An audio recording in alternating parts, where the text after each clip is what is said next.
Let's roll. The Wicked Wednesday has begun. The pimps, the players, the hustlers, the people, the bustle, and everybody else in between, from Costa Rica to California, Montreal to Minnesota, Winnipeg, Weehawken. We do this in-game style, and unfortunately, it is Los Angeles Laker night, and I don't know. It seems to be troll season as it is already, to be honest. So you throw in the Laker game, and oh boy, not that I really care. As you can see, we've got a beautiful view here this evening. You can see the Empire State Building crystal clear here tonight. Beautiful weather in New York City this evening. Now, we appreciate those of you who are joining us here tonight. And I can't lie, we had a better night last night with the games than we did tonight. The college football, what's going on in that? Is this torturous game over? I swear to God, man. I should have remembered that the Ohio Bobcats always find a way of screwing me. And I had can't trust these dudes. I like to, we had a chance for overtime because there was a 7-point gap. And, if Ohio tied it, we could have gotten the over. But of course, this fucking stupid quarterback had to take a safety before, instead of throwing the ball away. And it screwed us. Instead of getting the 56 being tied and the over was going to hit, it's 30-21 right now with 2.5 minutes left. Ohio are moving the football right now, but the math just doesn't add up. I got the total at 59. It gets me to 58 if they score a touchdown. It's uncanny. I'm going to get pinched by a point. And they have no reason to go for 2. So unless they do something stupid and go for 2, I don't know. It is what it is. What are you going to do? I can't change this. Touchdown. Why couldn't you do that before, you stupid kids? Fuck, now you score a touchdown easily. Good for you. 30-27. Go for 2. That's the thing. They lead 3 now. They're not going to fucking not. This is a train wreck. All right, whatever, man. We got to hope that they fucking kick a field goal after and we hit the over. We don't cover the number with Ohio, but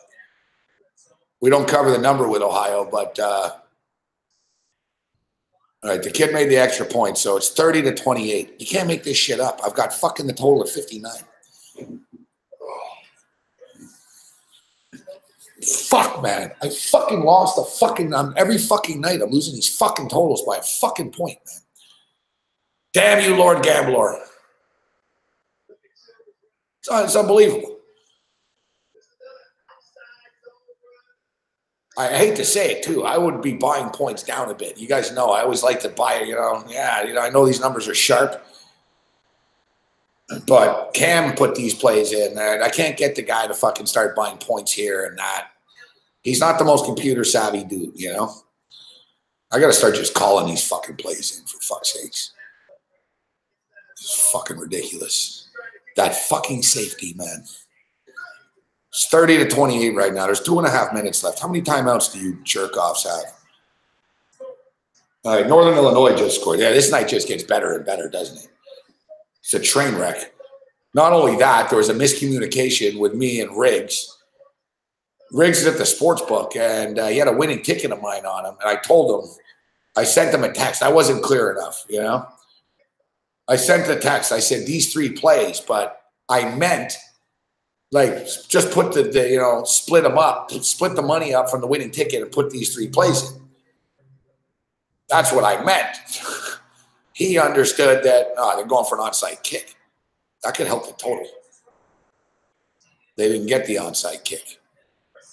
They only have 1 timeout left, too. Fuck, you guys are stupid. Fuck. That was a shitty onside fucking kick. For fuck's sakes, man. Dude, I lost. That's it. 2 nights ago, I lost the Golden State Warrior Memphis fucking total by a fucking basket. Last night, Nevada, we logged off the show last night. I told you guys it'll get there. The second half over is the play. The second half over hits, but of course I don't hit it. I can't hit it. I'm already locked in on the stupid game on the over, and it falls short by a point. Now tonight I'm about to lose this college game by a point.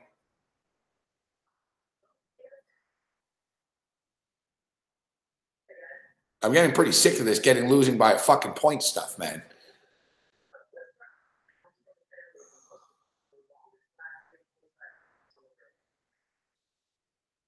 Oh. Every freaking night, man. That's the thing. You bet every day. It's going to be a hostile, volatile market, you know? Last night, hey, it was great. 6-2. Hey, everything's going great. Tonight, man, it's like bloodbath.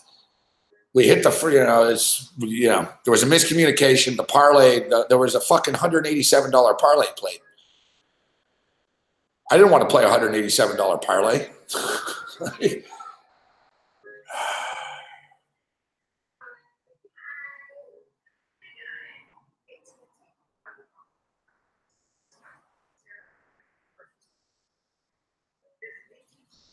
Yeah, I didn't want to play a $187 parlay. Whatever, man. He sent me, he's a good guy, Riggs. Not his fault. He played the same parlay. Like the first leg of the parlay hit, too. That was the worst part. So it was good and bad. I'm like, son of a bitch, that's a win that I would have had. Like it would have been 1-0 instead of just the first leg of a parlay. I was way off on the Miami-San Antonio game tonight. They didn't get anywhere near the over. San Antonio just didn't score any points tonight. Yeah, I fucking hate the MAC, man. This fucking conference, fuck.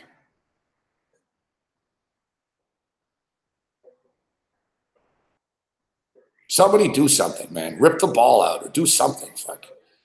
All right, the clock's just ticking right now. What is it right now? 2nd and 7. How is it? No, it's 3rd down now. Come on. They're going to have to make a move with like 30 seconds left or something. And of course, you stupid like losers, Ohio. Like I really hate the MAC. It's the CFL of college football. Like the MAC reminds me of the CFL so much. Like no matter what happens in the CFL, you'll end up getting screwed by a point. It's the same thing in the MAC. Like it's just torturous. Somehow you'll end up getting screwed in some weird way. And tonight it was the safety. All right, so it's 4th down right now. They start that fucking clock, man. These guys on Miami are just like lying there, and they don't start the fucking play clock. All right, we could get the ball back with like 30 seconds. What are you guys going to do right now? It's 4th down. 4th and 6. There's going to be what? It's going to be 34 seconds left. Fuck, I'm pretty good. I called that before. So I'm saying I should be either punting.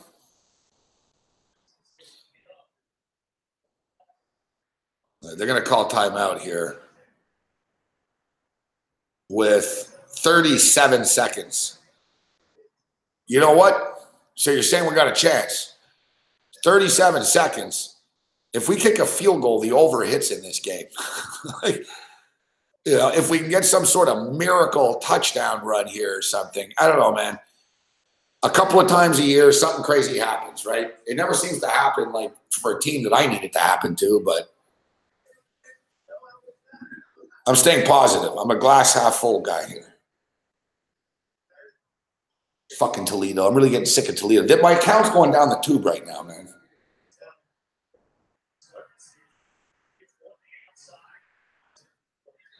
Toledo are starting to cost me money this year. Like, it's starting to add up. Like, this is like the 3rd or 4th time they're about to screw me. I don't know why I keep going back to the well with these guys.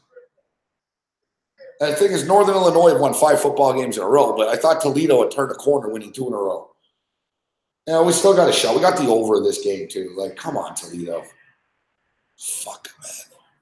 All right, so it's 37 seconds left. Come on, muff the punt or something. Screw this up. Oh, fuck. Get out of bounds. There you go. All right. We got 30 seconds. And I'm sure the field goal kicker on the Ohio Bobcats is a real great kicker too, right? Like I'm sure, like The kid probably struggles to make an extra point. And we need a field goal. 30 seconds left. What do you got, Rourke?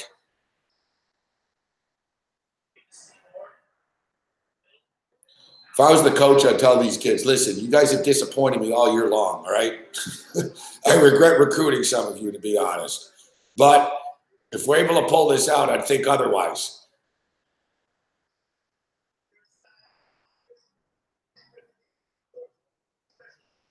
All right, Rourke, back to pass. I don't know what the fuck that was. Dude, like, why are you guys throwing it like 18 yards across the field? Like, if that was completed, Rourke, what was going to happen? Why am I even watching this? Like, why am I even watching this? Like, I know what's going to happen here. They're just going to do stupid things. Watch them, like, dink, you do a little screenplay here. You got to throw a bomb, dude. Like, seriously, you just throw 4 bombs in a row and you hope for the best. Like, this is what you do. You have 30 seconds. Like, don't turn this into, like, something stupid. All right, here you go. Oh, yeah, he does exactly what I just said not to do. He dumped it off for 4 fucking yards. Fuck.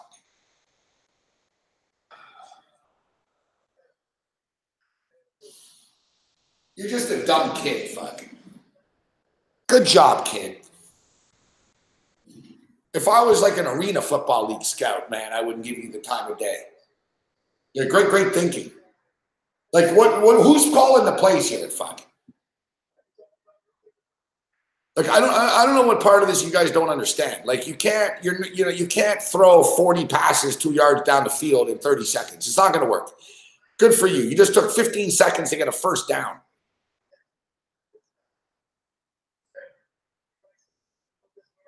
Like, this kid better throw it down the field here. Throw it down the field. Throw it. Oh, my fucking God. Oh, my God. Oh, my goodness.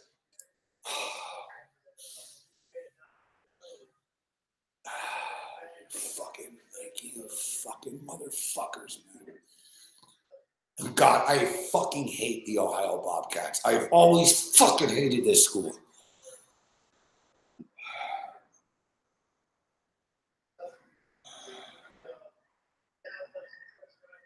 Is this the kid from Canada, too? I think it is.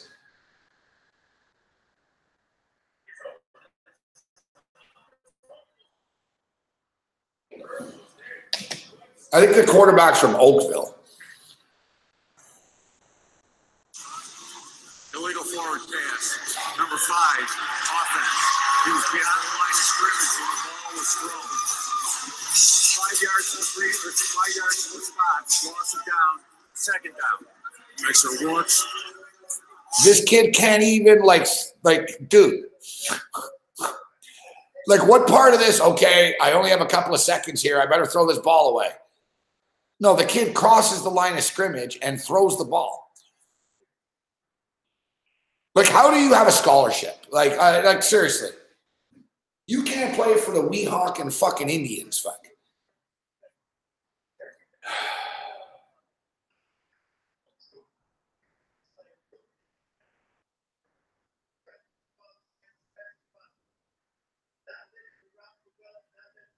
Yeah, I don't know why there's not a runoff on the game.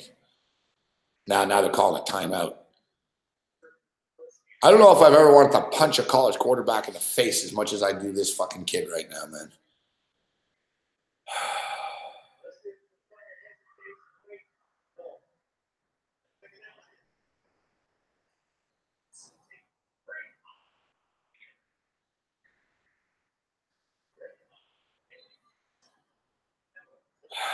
This is just like, is Dawn on the phone? And where's that fucking picture I asked for? Fuck, man.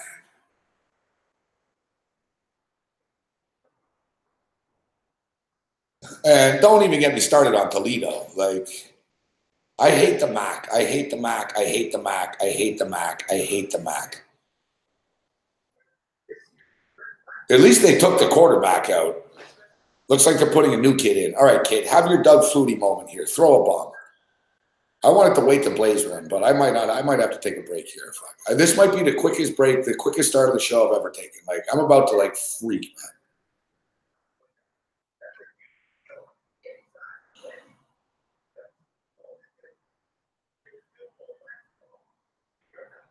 How long is this last 4 seconds going to take? Like, just to torture me.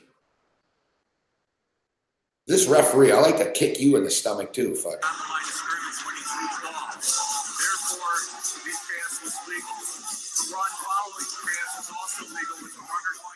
So he's not crossed the line of scrimmage. Please reset the game clock for 5 seconds. The clock will start on the snap. Yeah, if the line was a 26-yard line. Dude, this conference, man. And again, if any part of your body is behind the line, I guess they're going to say he's like 3 yards beyond the line, but whatever. All right. Like, I don't know what you guys are talking about. But, and penalty. hey, suddenly we have the ball on the 50-yard line. I don't think this kid can throw it to the end zone. Like, put another quarterback in. They can't even get the playoff. Like, what are you guys doing? No, get off the field, Rourke. Is this Rourke? No, it's not. All right, good. Come on, Maxwell. Oh, my God. Timeout. Fuck, man.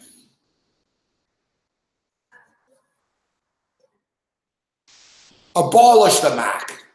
Just shut the conference down, man. You're not doing anyone any favors here. All you kids that are playing in the MAC that are good enough, you can go play in the Conference USA. We're closing the conference, man. We're closing the conference. Like, it's over. Like, this is like, it's done.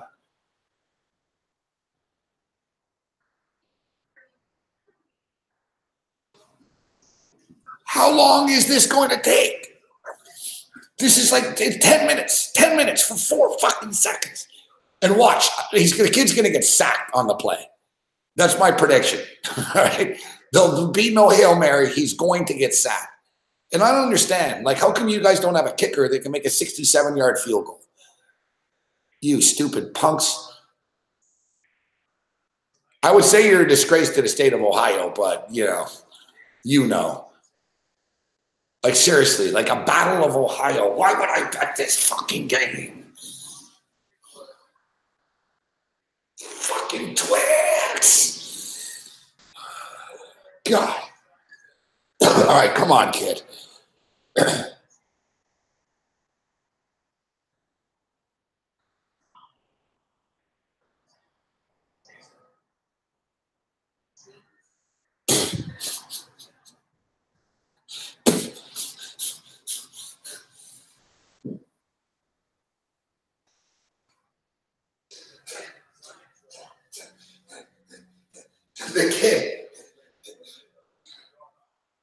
The kid threw it from the 50 to about the 20. Like, I don't like this.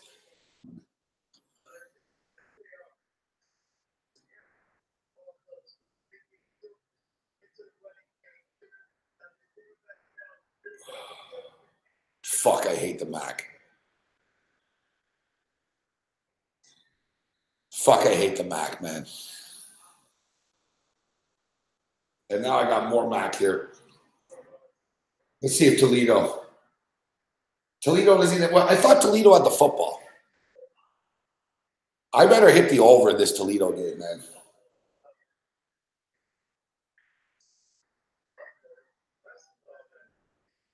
The only team we can take in the MAC is the Buffalo Bulls.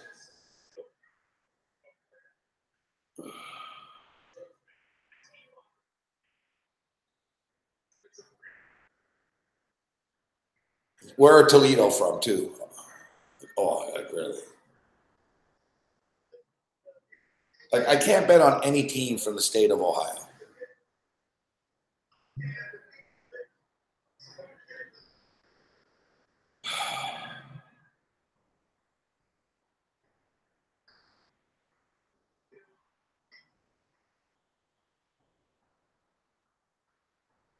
Oh, God. Yeah, token. The whole conference is done. This is unbelievable. I had the over 2 rigs. You can't, dude. I can't believe this.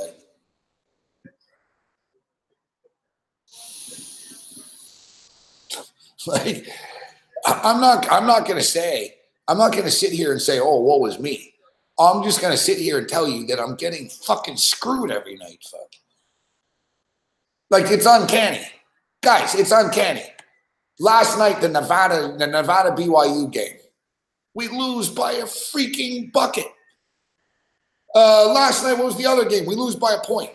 2 nights ago, we lose by the same thing. Last possession, they don't shoot the ball. It's like every freaking night I'm losing by like half a point or a point on these totals.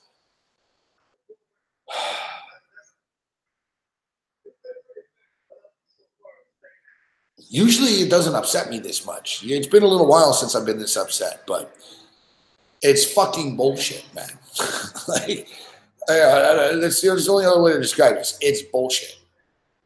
It's a pile of crap.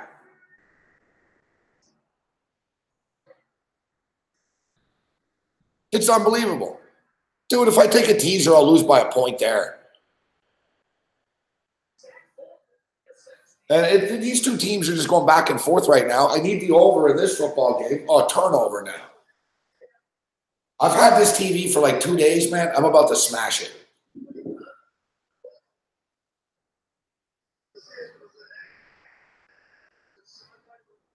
Gonna throw it in the Hudson.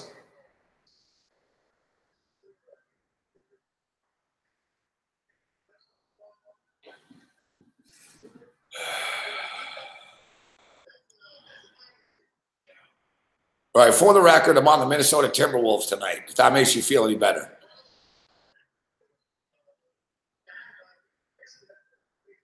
I'm on the Minnesota Timberwolves tonight, plus the points. Yeah, very good call by Corey Parson. He called it on Memphis. That doesn't help me right now, but good call by Corey.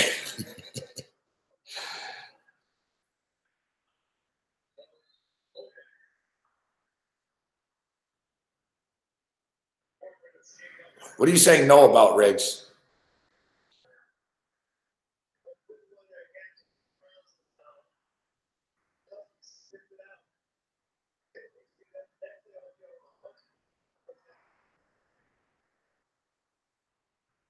You guys didn't put my fucking play in another parlay, did you?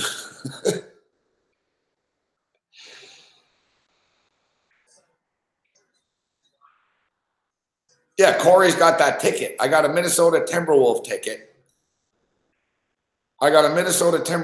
Plus the points. And I hate the Timberwolves. Like, I'm really going to snap tonight. If we watch this T-Wolf game and they don't play well, like, I'm done. Like, I'm not quitting gambling, but I'm saying I'm done. Like, I'm going to start, like, breaking things.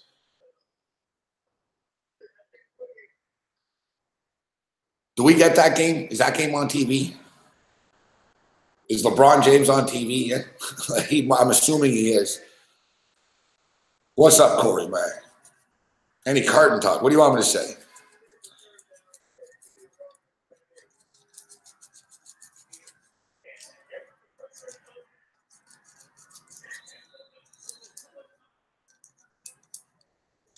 All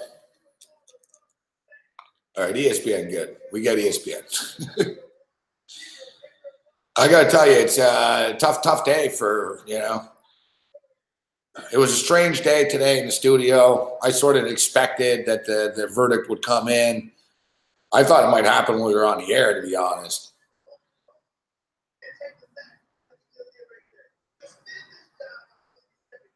Now, there is an appeal process to take place.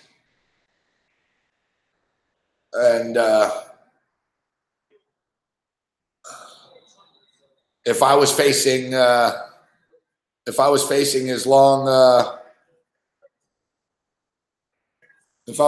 prolonged prison time sentence, I would definitely be appealing it as well. So, I mean, I don't have any, I don't know what to tell you. I only follow the media like you do. Now, listen, nobody, I'll be honest with you guys, nobody expected it to happen this fast, all right? Like, the expectation was that the trial was going to take a couple of weeks. Like 2 weeks at least, or like 2-3 weeks. That was, what they basically told him. That was like what they said, but I guess they wrapped up pretty quickly, and the jury wrapped up pretty quickly, and they found him guilty. So now he has an appeal process to go through.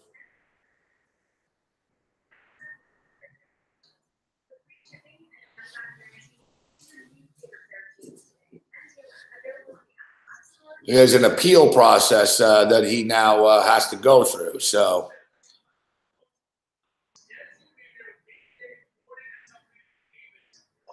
no, we'll see what happens as the future moves forward here. To be honest, I look at things like through the football season. Now, listen, I'll be honest with you. Like, there's no way I can continue at this schedule.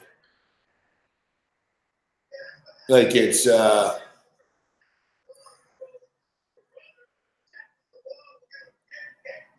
every time I think didn't Toledo just get the ball back? Why don't they have the ball?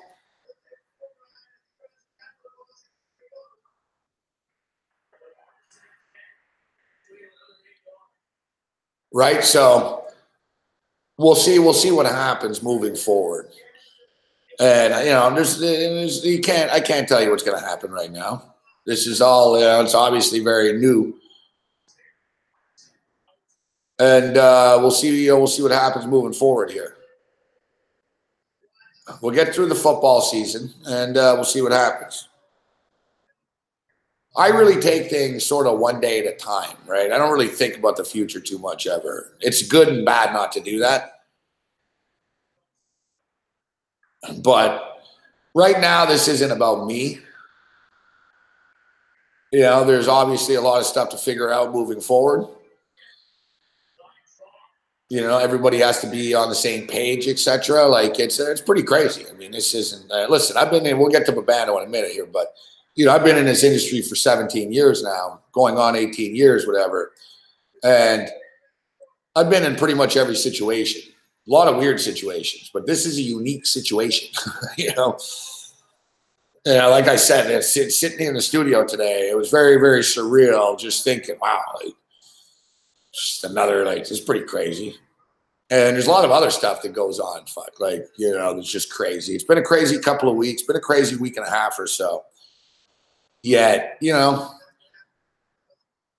to be, you want to be big time. There's going to be big time chaos. That's the way this shit works. It is, right? Like when you're on the Team 990 in Montreal, the biggest beef is you spend too much money in the taxi.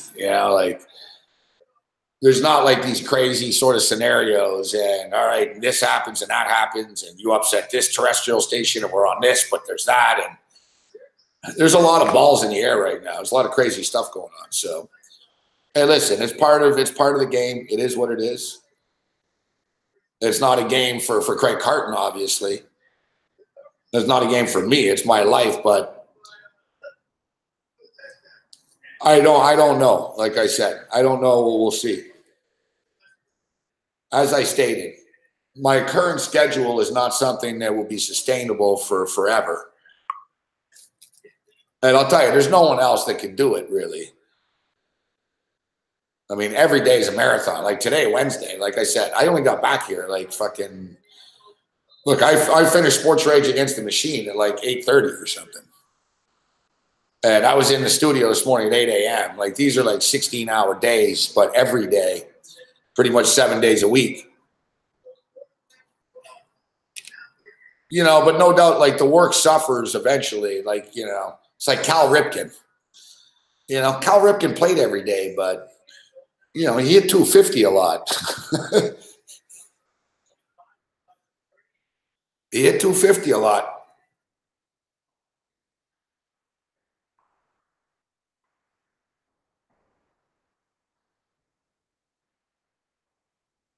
I appreciate it, Riggs.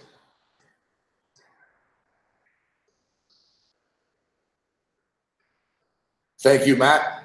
All right, so here, give me a minute here. Why do I get the feeling we're about to get screwed over in this other secondary MAC game? You know we are. Toledo won't cover and the game won't go over the number.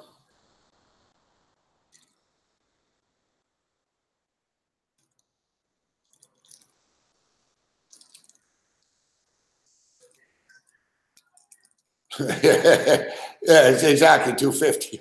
I don't know if I've got 35 jacks, but hey, I'll tell you one thing. That's one thing. We're happy with our work. Like, whatever happens moving forward, I can say, hey, it's all an adventure to me. This career stuff. The way I look, I was thinking about it today, actually, in which, in my head, it's not that long ago. Like, time goes by fast.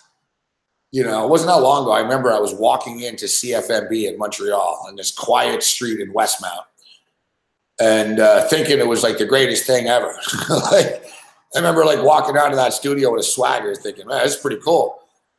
And, today I'm standing outside fucking Madison Square Garden, fucking, in a bad mood thinking, what the fuck? Fucking dealing with all this crap. I was telling Taylor, I was like, yeah, it ain't all fucking a party here, right?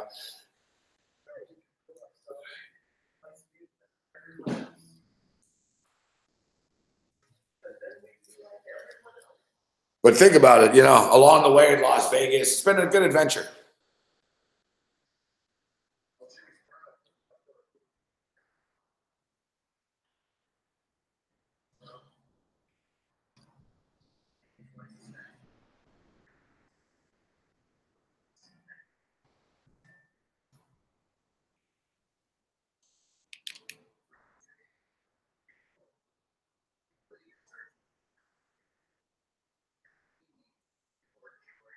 Well, I wouldn't say it's been good for books. Last week, the books had their worst weekend ever.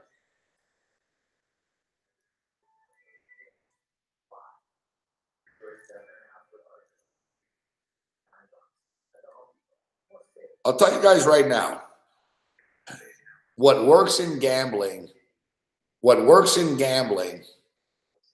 changes all the time. There is no this is that. You know what I mean? It adapts. The odds makers adapt, but the books are they've had a bad month, the books.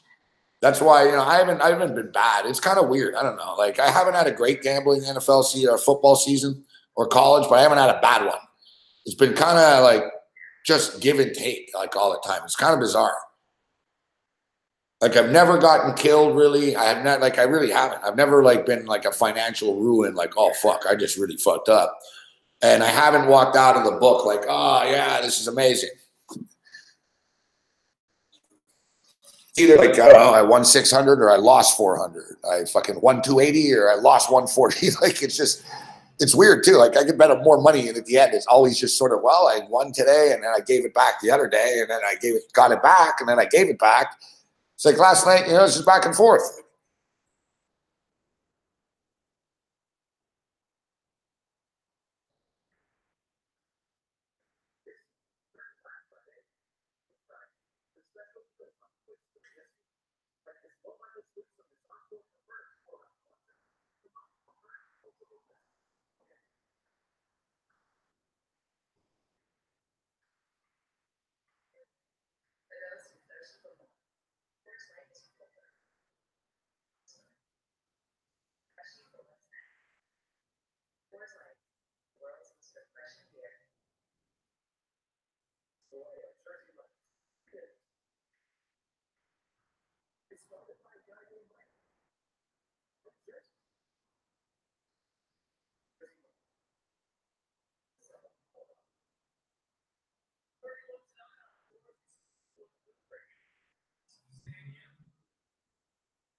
All right, 31-9. We got a puncher's chance of the over.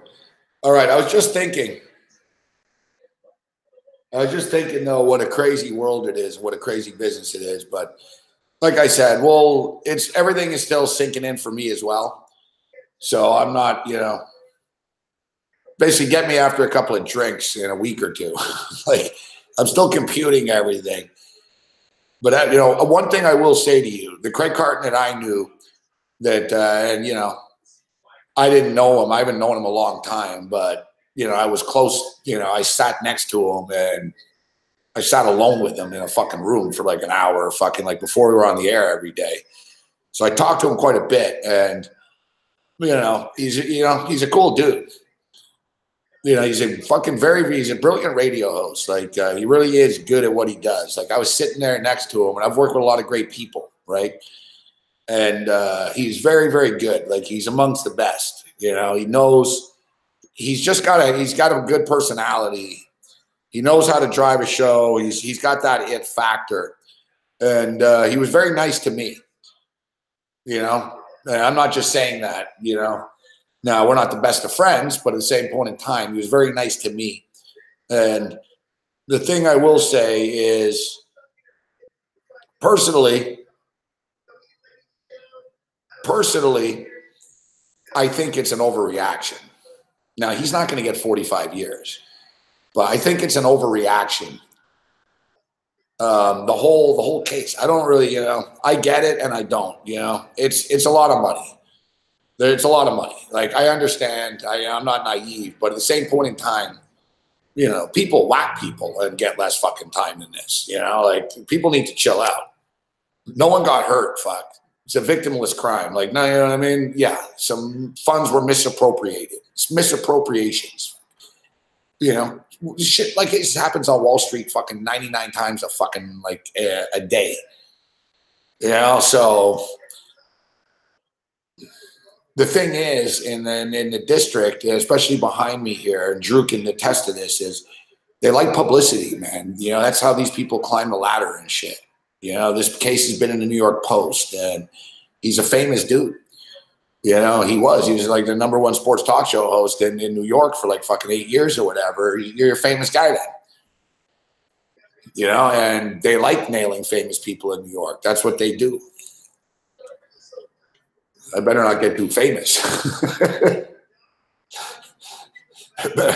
better not get too famous. But I think the whole thing's an overreaction. Like, should be a heavy fine, and he's already kind of tarnished as it is.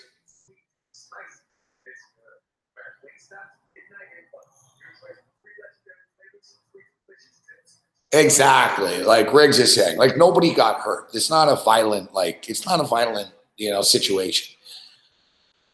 It's basically, a bunch of dudes. The deals didn't work out the way they wanted it to. And the blame game started. And shit got very ugly pretty quickly, evidently.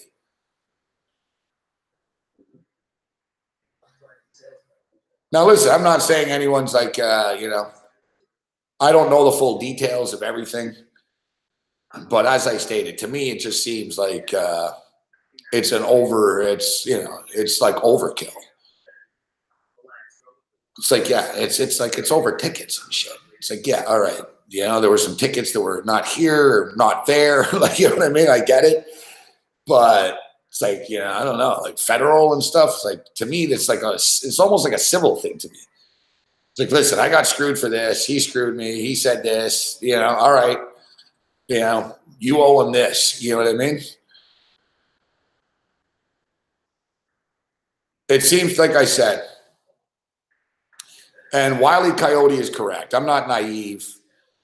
That's exactly it, dude. Like, we'll move on from it. But once you get involved with like SEC and like Security Exchange and Wall Street, and once you sign documents and shit, like, there's no turning back.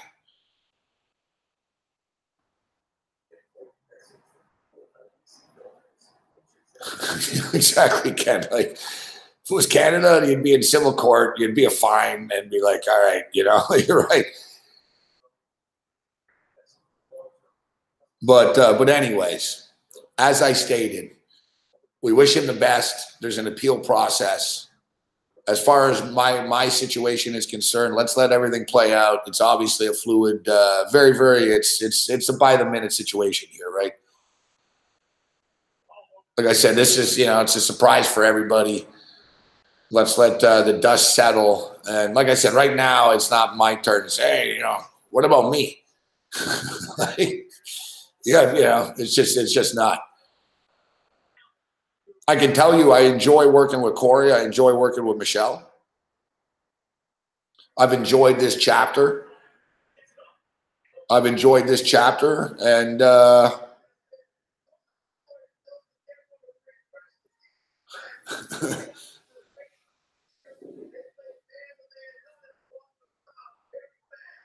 we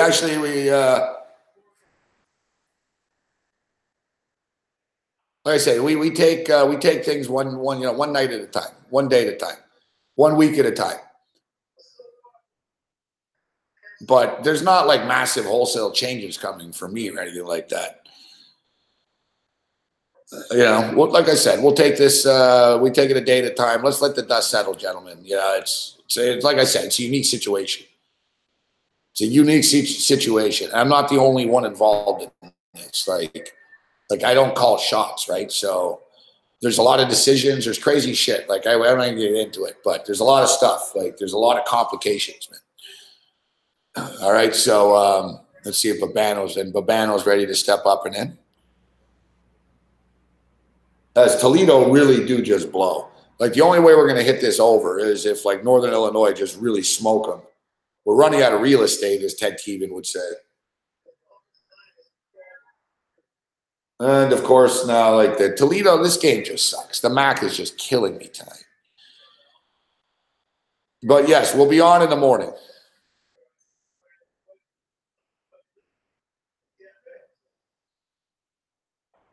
We'll be on in the morning. Babano steps up and in. What's going on, Babano? Killing Gabe softly, Mac football. Killing Gabe softly, Mac football. Shitty ass football, Mac football. Killing Gabe softly. How are you, Gabe? It's all right. Quite the intro, Babano. You always. It's bad football. I mean, I'm trying to get through and stomach and watch these games. It's not easy. You always find a way, though. You're the king of the intro, Babano. I got to tell you, you always find a way, buddy. Yeah, we try. Yeah, try to put a little better spin on this unfortunate situation. Yeah, I mean, they're bad football games. I mean, how can you defend what you're watching in these two football games? You're seeing bad football. You're seeing 10 seconds. You're seeing 10 minutes to play the last 4 seconds of a football game in that other game, Miami and Ohio. That kid. Is that the kid from Oakville? He is. This was not his shining moment tonight. He's had a great season, but not tonight. Tonight was not one of his better games. Well, of course not, because I was on it. Like right there, like 3rd and 8 right now, Northern Illinois. They run the ball sideways, Babano. Like, okay, I get it. You want to go conservative, but like it's like they just tried to lose yards. Like you said, like it's like high school. It's like bad high school. You get fired in Texas in high school for some of this stuff. Like I don't understand that. Like, what was that play call? Like I know you're no idea what that was. It's like, all right, we're up 31-9, so it's 3rd and 8. Let's just run sideways here. I don't understand it. Like, it's just beyond pathetic. It's beyond bad. Now, Northern Illinois does have one of the better defenses. They're one of the few teams that plays defense in this conference. But didn't Toledo put a 50 spot on Western Michigan recently? They just hung a wicked crooked number on the Broncos in a game on a weeknight. Now you're seeing them 9 points in the fourth quarter here. Toledo have been off all year, man. They've been out of sync all year. Yeah, they just have been. And, they're not a very good football team, man. It's a bad pick. It's a bad pick by me. I got suckered in by the points. I knew that Northern Illinois was hot and won 5 in a row. They're a good football team this year, Northern Illinois. Like you said, they're the best team in the MAC. And, I just thought Toledo winners of 2 in a row, 5 wins, need to get to 6. Big rival game here that they would battle. And, I thought they would trade points at least too. Like 54 is not very high, right? No. I got suckered in by it, but there was a voice. There was a voice inside me that was like, you're going to get screwed if you take the over of this Toledo game. And here I am getting screwed. Well, it's been one over after another. Didn't every MAC weeknight game go over the total last week? And did Buffalo-Kent flew over the total last night? I mean, it's been one over after another, one shootout after another in this conference, especially in these weeknight games. And here we are, maybe on the verge of a 2-0 under night in the MAC. So go figure. Yeah, it's what can you do? Normally, I don't let it get to me, but it's really upsetting. I'll tell you why you can't let it get to you, because I've said on all the shows this week, we're into the month of November. If you can't find something to bet on this month, it's nobody's fault but your own. You got to look at it that way. There's going to be millions of other games to bet. I'm not having a problem finding something to bet on. The point is there's going to be millions of other games to bet on later this month. Yeah, so move on. Got to turn the page, like Bob Seger said. Turn that page. There's always a million games to bet on. When isn't there a million games to bet on? Yeah. Well, it's this month. I know what you mean. You can't let it ever get to you. Like, that's the whole thing. Like, you got to shake it off and move on. Like, if you let it get to you, that's when you got a problem. But it's just frustrating. I'll be honest. The thing that's angering me about this is there's challenges to playing online here. I can play online at a million places and shit, but just the whole getting paid quick and, it's a complicated situation. So I had money in an account that I was getting plays in, and now I'm losing it all. Fuck. So suddenly it puts me at the mercy of the sportsbook again. Like, I don't like having to go to the FanDuel sportsbook every day, So it's just frustrating. I'm back to like where I was like 2 weeks ago without the online access because of my stupid MAC plays and because I keep getting screwed by a point. But man, I had the over 59 tonight in that earlier game. I lost by a point. By 1 point. Push, man. Yeah, it's absolutely brutal. And I've been through this kind of cycle in my sports betting lifetime for the last 10 years many times, where I take 1 step forward and 2 big fucking steps backward. When I think things are starting to turn for the good, they turn for the worse tenfold. And then I've got to dig myself out of a rut. And that cycle it's a cycle that I've encountered far too often. And unfortunately, you just got to keep battling. That's the only thing I could say. You got to keep battling. That's all you can do. Yeah, you know what? That or you stop betting cold turkey, and that's never going to happen for you. It's never going to happen for me. So can't even go there. I don't know. Alex Montoya keeps on telling us he's unsub. All right, go unsub. I don't know who you're talking to. I thought if you unsub, you wouldn't be here anymore. But are you even talking to us?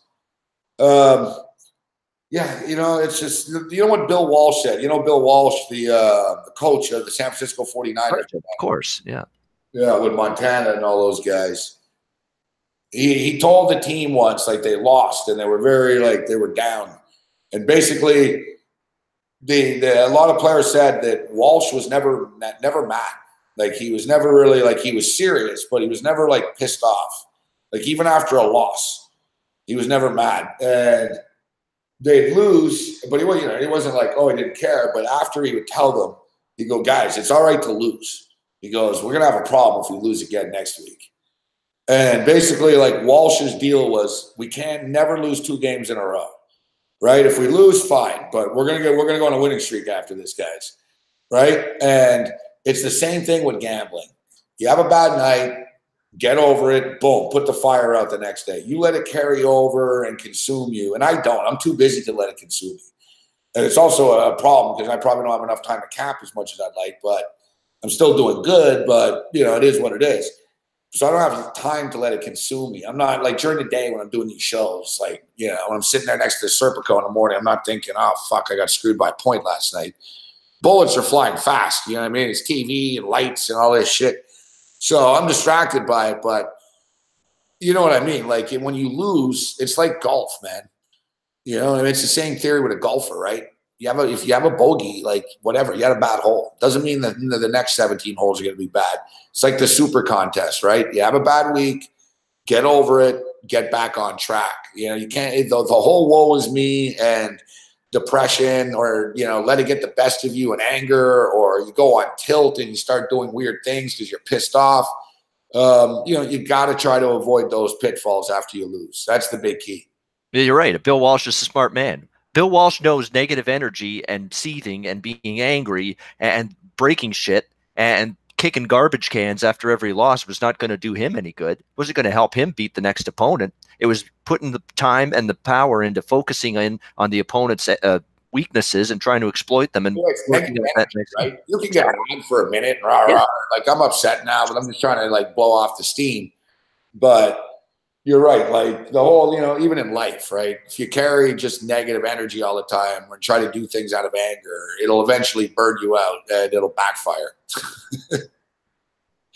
which is true. Damn right. Absolutely true. I couldn't take any more of that Toledo game. I got to put on a team that actually does good at their job. Toronto Raptors, put that game on there against Sacramento right now. They're just rolling again right now. Yeah, this game is it's disgusting. Yeah. It's I've read something that if the Raptors win tonight, this is their first West Coast road sweep ever, or maybe ever, or I don't know if they've done this before. Sweep a West Coast road trip. Yeah, I was gonna get. Did you take the Raptors tonight? I didn't take them. I didn't. I don't know why I haven't taken them as often as I have. They were 8.5 tonight. Normally I'm not a late a point guy, but I've done it with the Raptors. You get backdoored sometimes doing it. And I don't know. It's one of these deals where it's like you figure that one of these nights they're going to have a bad night, but they just don't.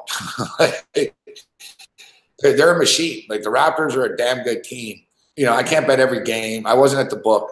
Let's jump into the games. And like you said, let's get positive and move forward. But I'm on the T-Wolves plus the points right now. So let's just get into that game. The good news is I'm coming off my best NFL week of the season last week. It was a great week. So I'm always scared. Hopefully it's not the reversal this week, the old kibosh on it. Fuck, these quarterbacks are bad in the back. Like, dude, you're right. It's just making I'm not negative, but like you said, this football's so bad, it's angering me. Yeah, it just is. Like I said earlier, abolish the conference. Like, shut it down. It's like it's fuck. All right. It's been bad. There's one really, really great team in the MAC this year, and that's the Buffalo Bulls that have just steamrolled the conference. Wait till I actually thought coming into tonight, the way Ohio had played the last couple of games, that next week they play Buffalo. Maybe they're going to give this team a little battle. I don't know if I can believe that now after what I saw tonight. I mean, Buffalo just looks like they're going to – it's in Ohio next week, so if anything, you might get actually a discount on the Buffalo side because they got to go on the road to play that game at Athens, Ohio. Yeah, I hate this conference. I'm not watching another MAC game for the rest of my life. Buffalo's legitimately good. I mean, Buffalo. Hey, listen, the Buffalo will beat Rutgers. Yeah, the Bulls are the best team in the city. Yeah, they are. They're better than the Sabres, better than the Bills. Although the Sabres have been okay. I got to give the Sabres some credit. Sabres have been all right so far. Sabres don't suck, actually. Yeah. Sabres are competitive. They're around 500. Jack Eichel's healthy. He's playing well. Yeah, like they're not a joke. You know what I mean? Like they're not. Staline's been great on the defense. They're a 500 team. They can win. They can win a game. Yep. No, exactly. And they're competitive, and they're way better than they were last year. Still may not be enough to make the playoffs, but they're better than they were last year. Ultimately, they're cursed in the end. Like, yeah. That's just a fact. But no, they don't have a great team. They're from Buffalo. Yeah. By the way, the Jets and Bills have fun trying to. You talk about needing a better chance. Like Babano will like this one. There's a better chance of Bruce Chad showing up to a road rage than there is the Sabres winning the cup. Yeah. That's probably true. In fact, I think Bruce to the road rage actually has a better chance of happening than that. Believe it or not. No, I don't know, but well, I don't know about that. Maybe I'm getting I carried couldn't away here. Bruce. I figured Yeah. Babano loves to take in a pot shot. Yeah. Well, look at it. Everybody says this is the soup fiend here. I've turned in soup for Novembergers this month. It is Novemberger month here in the city of Hamilton. Hamilton, Dundas, Ancaster, Burlington, all the big restaurant places have a customized Novemberger, different recipe, different combinations, homemade burgers. Novemberger, you can rate each burger at each place, and the winner obviously gets some kind of financial thing, and they get some kind of, big publication in the newspaper, and all the proceeds for the money spent on Novembergers at Hamilton area restaurants, they go to the United Way. So solid cause as well. I got to believe, Babano, it's almost been a year. Like, when's the next Soup Fest? It's got to be coming up. It's going to be last year. I think it was in February, March. So it's going to be a few months away. It's around the corner. Are you going to go again, I assume? We'll see. I didn't actually make the decision to go. It was a bunch of buddies of mine that said, let's tag along. We want you to join us. Okay. I said, but I didn't turn it down, but I went. Yeah. I didn't come up with the idea though. No. You didn't come up with the idea. Well, yeah, actually, you know what? What's your deal here, Babano? You got a side like Ty Rich is on to something. He's right. Hamilton Tourism. They should be paying me. I don't get a penny from those guys. Like, look at your hoodie. Yeah. You got behind you Hamilton. You're wearing a Hamilton hoodie. And now you're talking about like the local food fest of the month. Now hold on a second. The Hamilton Chamber of Commerce. Yeah, it's a Ticats. It's a Ticats hoodie. I know CFL. Since you've been in New York, Gabe, CFL must be out of sight, out of mind for you. You probably haven't been able to pay attention to it much, but it's playoffs now. Playoffs start this weekend in the CFL. We got the East and West semifinals this weekend. Playoffs are here. You got all these people in Hamilton repping here. The Hammer. Yeah, damn right. Good crew. It's good city. Soup wager. That's right. Hamilton, I like Hamilton. I actually do. I'm a fan. Hamilton's a cool town. A lot better than it was 10 years ago because they got lots of nice. The restaurant scene's better. They got more things to do, places to go. 10 years ago, the downtown was a pathetic state of ruin. It was dilapidated buildings, one after another, a bunch of buildings all boxed out. You don't want to get it too gentrified, Babano. Yep. That's what I liked about it. I liked Hamilton for its dank. For that, yeah, you like the buildings just sitting there empty, not being used. Yes. I like the dilapidated downtown. But you're right, it's changed, but I didn't mind it. Like I was like, this place is cool. Like you got to get used to the smell at first, but it used to be like worse though. Like you said, they've cleaned it up. Like it's better, yeah. Like a buddy of mine used to live right by Iverwin, man. And it really did smell like fucking sort of. I don't know, is it like sulfuric sort of fucking steel or whatever? Well, that's died down because there just ain't as many steel mills as there used to be. That's a big part of it. Yeah. But there was like, you could really smell it. And there was like a weird smell in the air that at first it was like, oh, fuck. Like, but St. John's, it wasn't that bad. Like, I liked Hamilton. Like I said, I've been there a lot in the old days. One of our guys in our band, like, had a place out there for a while. And we used to use it as a house. Like, so I've spent like weeks at a time in Hamilton and stuff. Yeah, it's calmed down with that. But yeah, Larry Wawa, great point. Hamilton hotspots with Bobano, CHCH 630. I agree with Taz Boga. I'd do a show with Taz. She's good, does a great job on the news. Yeah, get me on there for a guest segment, promote the city, tourism and restaurants, and yeah, Ticats. Yeah, you should run for city office. Yeah, but believe me, Fred Eisenberger, the mayor, who just got reelected as mayor here of the city, it doesn't pay me a penny for anything I do talking about Hamilton. Believe me, not a thing. Yeah. No, exactly. They owe you. 36-33. I should have got in on the over this game too. All right, I should have done that. That's the thing. I don't have full access to everything. It's really bothering me. It throws me out of my game. So it leads us into tomorrow. We get back to the CFL. The best game of the NFL boards, the first game of the week, is Thursday night. It's going to make up for Oakland San Fran, or at least on paper it should. That was a disaster last week. It leads us into tomorrow's game. So, and tomorrow I'm going to head out to the book. I got some winners here on my messy table somewhere. I'm going to get out to the book and a big game tomorrow. And another thing that screwed me, man, my Michigan Wolverines are playing against Rutgers on Saturday. Isn't that the game you're taking Brian Rowe, or you're meeting up with him? Yeah. Where is Rowe? Rowe's been bothering me every fucking day about tickets, and he doesn't realize, like, I worry about these things as we get here.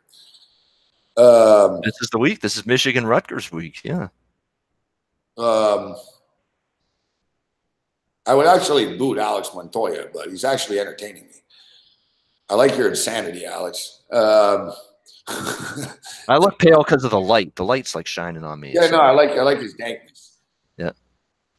Oh, no. Now, see, you had to go like before. Now you're talking about your nuts. Now you got to go. Yeah, see, now you're just, yeah. See, you had a nice little run going here, Alex Montoya, where you're just sliding underneath the radar of being a complete tool. You just skirted that line. You just crossed it just a little bit. Like, yeah. You know. Yeah. Like, you know, that's you know. It's like, how much different shit can I say, and how much different shit can I type in the chat without getting booted until I actually get booted? I like this consistency, but you know, how much can I get away with, kind of deal he was trying to pull on us here. Yeah. 38-38. Of course, now the Lakers are going on a little run. Oh, yeah, where is Mimi, anyways? We miss Mimi. Yeah, so like I was saying, so yeah, tomorrow I'm going to go to the book. And yeah, so that was what I was saying. So Rutgers and Michigan on Saturday. Yeah, we'll figure it out with Rowe. Taylor Stevens and Sonny might be coming now too. So that'll be packed house. Oh. Yeah, that'll turn into a real adventure, actually. Sure will. So anyways, I'm going to the game, but the thing is, Babana, you can't bet the game here. Like, you can't bet Rutgers games at the book. Like, they don't allow New Jersey college teams. You can bet the New Jersey Devils. You could bet, like, that's it, actually, the New Jersey Devils. There's no other pro fucking team. Is that because of that nice little deal that Bettman's made now, or what? Or has it got nothing to do with it? No, it's just when New Jersey legalized sports gambling, they stated, you know, except for the local teams, like the college teams. It's like they threw a bone to the local bookies or something, right? So yes, you can bet UNLV in Vegas. What's going on here? Yeah, you can. Yes, sir, you can. Yeah, you can. I don't agree with that. It's dumb, like, that they do that here. Like, really, Rutgers suck. What is it going to change? Yeah. What is it going to change? Like, Rutgers are minus 39-point underdogs. Like, you're at least going to have more people interested in the Rutgers football and basketball because you can bet on them. It's crazy. Let it happen. It'll take a year or two, and they'll tweak it, and I'm sure they'll allow it. But so basically, though, I just lost my money online at this account, and now I can't get the Michigan bet in. You see, this is why I'm really upset. Like, I'm not just upset about losing now, but it sets up problems for me now. And now I got to figure something out, which I will, but it's just angering. Fuck. You know, I was hoping to win tonight, and, you know, what are you going to do? But it's kind of rare. I'm into the NFL, but so I don't even know if I'm going to make it back out to the sportsbook on Friday. So I think tomorrow I'm going to have to play my college picks, which I normally don't like betting in advance, but a lot of these college games are actually sort of jumping off the page at me, Babana. I'm liking some of these college football games this week, besides these fucking cocksucking MAC games. But anyway. I think it's a decent college card. You're right. There's a couple. I mean, I try to get more selective in November. Not a million games that I love, but the ones that I do, I like, you know? Yeah, I agree with that. There's a couple I really like. Yeah. Like, I'm taking Alabama in the first half. Like, I'm not overthinking it. Like, Alabama's bigger favorites than this too. Like, Mississippi State aren't good. Like, I don't know why people, like, they keep overestimating them. Alabama just beat LSU by 29 at LSU. They don't let down. There won't be a letdown. You know, what are they in the first half? It's going to be minus 14.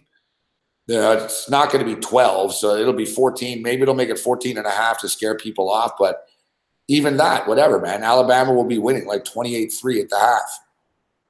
Yeah, there's people that are out there that I've heard it a couple times this week that Mississippi State's, they've come around the last couple of weeks. They beat A&M and Louisiana Tech. Their defense is as good as Alabama's seen this season, but Alabama just saw a great defense, LSU, and they held 29 points against them on the road in Baton Rouge. Same people last week were saying Alabama hasn't played anybody yet. You know what the thing is, though, and I'm dead serious. If Alabama scores even just 29, 30 points in this game, Mississippi State may not cover. I don't know what their offense is going to do against Alabama. Nick Fitzgerald on the road, I know he's had two better games lately. If they fall behind, they're screwed. Well, that's the thing. And if they can't run the football, he's not going to lead you back through the air.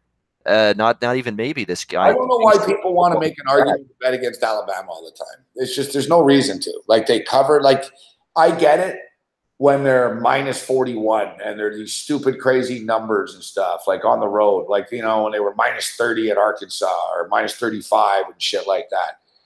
It's possible you're going to get backdoored, and they did.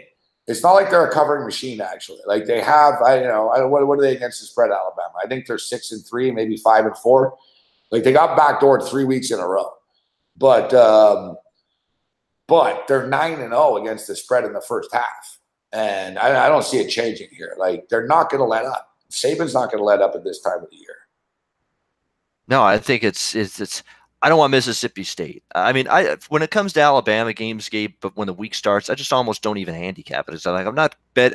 Alabama's there's a lot of tax to back Alabama. I'm not in love with running to bet them, but I'm not looking to make a case to go against them either. So I just say Alabama. I'll watch the game. I don't have to bet it. Michigan are like 39.5. I think they cover. I started after Rutgers. I started to see the way things were going for them at the end of September. It was just one bad game after another. I said from that point on, I'm not going to ask Rutgers to do anything for me in terms of a bet on. Last week at Wisconsin, it was frustrating. But all their covers are by accident or with teams in bad spots. Yeah, I know. Wisconsin are terrible, and you're right. Wisconsin just couldn't get out of their own way offensively. Thing is, Michigan. Listen, you've seen Michigan's defense. How many points? Rutgers, how many points do you think Rutgers scores? Like none? Are they going to get lucky and score a touchdown? I'm not even sure. Like they'll score a touchdown. I would take a look at the team total Rutgers under. Like I don't think Rutgers is going to score. Like they're going to have a really hard time scoring on Michigan. Michigan are not they're not in. You know what I mean? Like it's not like Michigan are going to take the pedal off the metal. They're not in anything. And in fact, they need to stave off teams. You got Georgia knocking on the door here. You don't know what's going to happen with Notre Dame. There's already the talk of the scenarios that how Michigan could be on the outside looking in. Michigan need to go out there, and I think they'll win 56-3, 49-0. I think I wouldn't be shocked if they pitched a shutout here. Listen, I don't know. Am I in love with this game? No, but since I'm going to it, I'm going to get in on it. But I'll play Michigan in the first half. I'll lay the points with Michigan, and I'll play the Rutgers team total under. Yeah, I mean, Michigan style points matter. I mean, running up scores matter a lot more to Michigan than they do, say, the teams that are already in the top four. It's not incumbent on Notre Dame and Clemson and Alabama and the teams in the Final Four to do that because they're in there. They just got to win. Just keep winning. Margin does not matter. It matters a little more to Michigan. So if they have the chance to maybe get an extra touchdown, they might. And you don't trust Art Satowski to do anything against that Michigan defense, that tremendous quarterback for Rutgers? No. Well, that's the thing. Listen, even if Michigan aren't jerks about things, they still win 45-3. You know what I mean? Yeah. I think that's actually a pretty good score because the total's 48.5. I just pulled that, and that was just off the top of my head too. Yep. What's up, big man? And that's I'll lay the points, but I got to figure out how to get this stupid bet in. And now I got to, I don't know where our boy Riggs is. Not Riggs Row. There you are, Riggs. You're not going to be back till Friday at the book. Yeah, I got to go tomorrow, and I can't go Friday. Fridays are ultra busy for me. I guess I could if I was psychotic, but tomorrow's the best day for me to go. Except I don't have all the funds to bet all these games tomorrow. Fuck, am I ever screwed? Fuck. Yeah. Sorry, Babano. I'm just thinking for a second here. That's okay. We all need some thinking time every now. Yeah, exactly. Sometimes when I have too much of it, I do my worst thinking, though. I'm actually thinking that, you know what, I'm going to tell, I should almost tell these guys, listen, I got to do the show on Skype Saturday morning. I'll do the show. You know what I mean? I'd be on, but I got to do Skype. And then I got to go to the Sportsbook. And I got to go FanDuel Sportsbook. And then from the FanDuel Sportsbook, I'll go to Rutgers. But this is turning into a real adventure already. Like, dear God. Ugh. All because I just lost online, bro. On Mac Football, yeah. Yeah, Jacobs. I'm going to send you my money.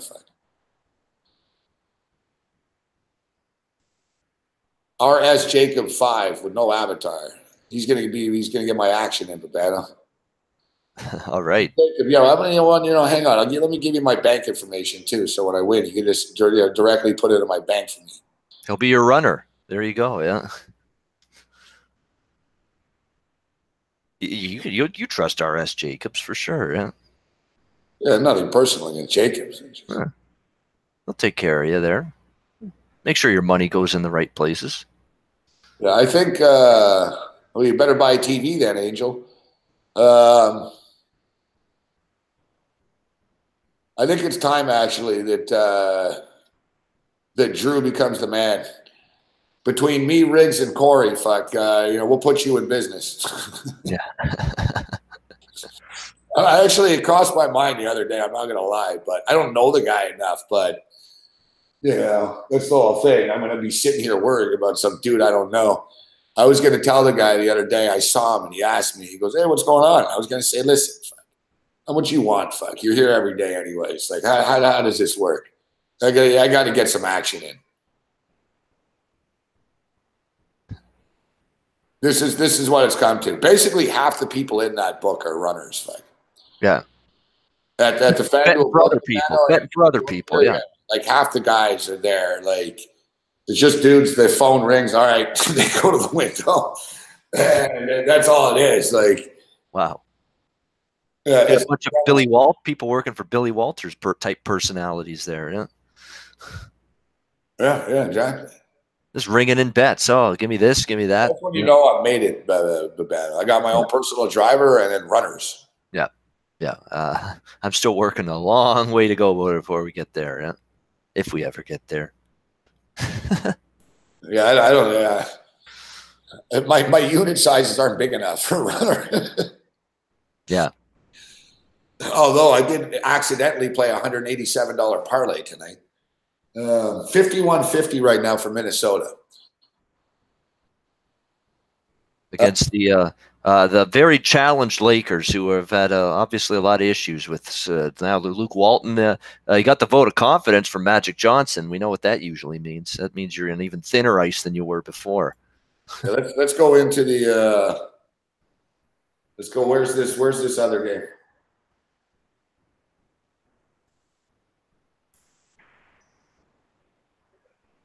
That must be national TV. That's ESPN. Yeah, you can't make this up, dude. You can't make this up.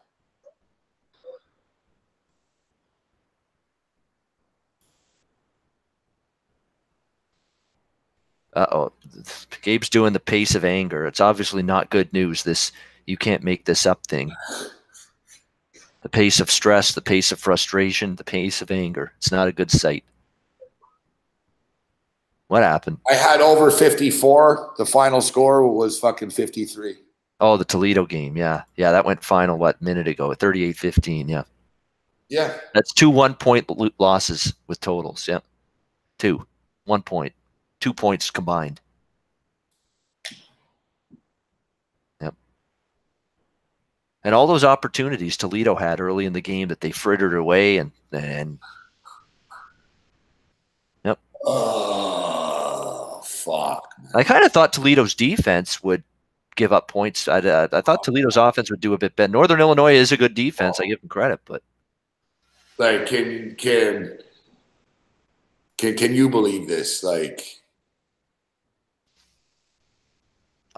I've had a lot of 1.1. I've had a lot of 1-goal losses in hockey this season, which is crazy. So I feel different sport, but I feel that pain when it's that close and it doesn't win.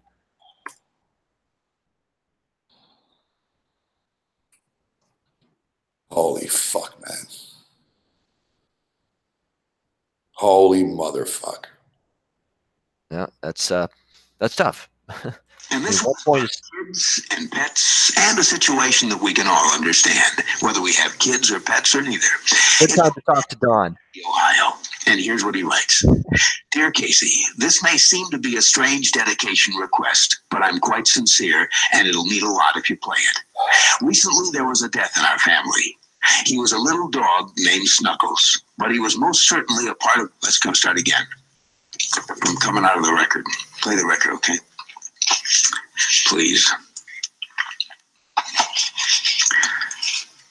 See, when you come out of those up-tempo goddamn numbers, man, it's impossible to make those transitions. And then you got to go into somebody dying. You know, they do this to me all the time. I don't know what the hell they do it for, but goddamn it, if we can't come out of Is Don on the phone? I don't understand it. Is Don on the phone? Okay, I want a goddamn concerted effort to come out of a record that isn't a fucking up-tempo record every time I do a goddamn death dedication. Now, make it, and I also want to know what happened to the pictures I was supposed to see this week. Because last goddamn time, I want somebody to use his fucking brain to not come out of a goddamn record that is that's up-tempo, and I got to talk about a fucking dog dying. Just the anger just rising and rising and rising during that whole thing is just a thing of beauty. Yeah. As Al Del Vecchio used to say, unhappy days. Yeah. Happy Days is on the C.H. Hamilton every day. I see the tons of reruns of that. Great old show. Great old show. Yeah. Lots of great old shows back then. Yeah. Happy days. Happier days are coming, Gabe. They are. Happier betting days than this. Right? Starting tomorrow night. Don on the phone. Yeah. I always wonder too, and he's like, where are those pictures I asked for? He's like, where are those pictures I was supposed to see? It's like, like there's this hot chicks like sending in pictures and shit. He's like thinking, where are those pictures of chicks I'm supposed to see? that is the best line ever. Is Don on the phone? Yeah. I've always wondered though, is Don the guy he wants to yell at that's doing this to him somehow? Or I always get the feeling that Don is like Don's like one of the managers that he wants to complain to about this. Get Don on the phone. Let me talk to Don. Like Don's like Mike Cardano. He's either pleading to his manager. Cardano. He's either pleading to his manager, complaining, or he's talking to Don, maybe his producer, or I don't know, program director or whatever. Because that was American Top 40. That's the show that Casey always did. Station manager.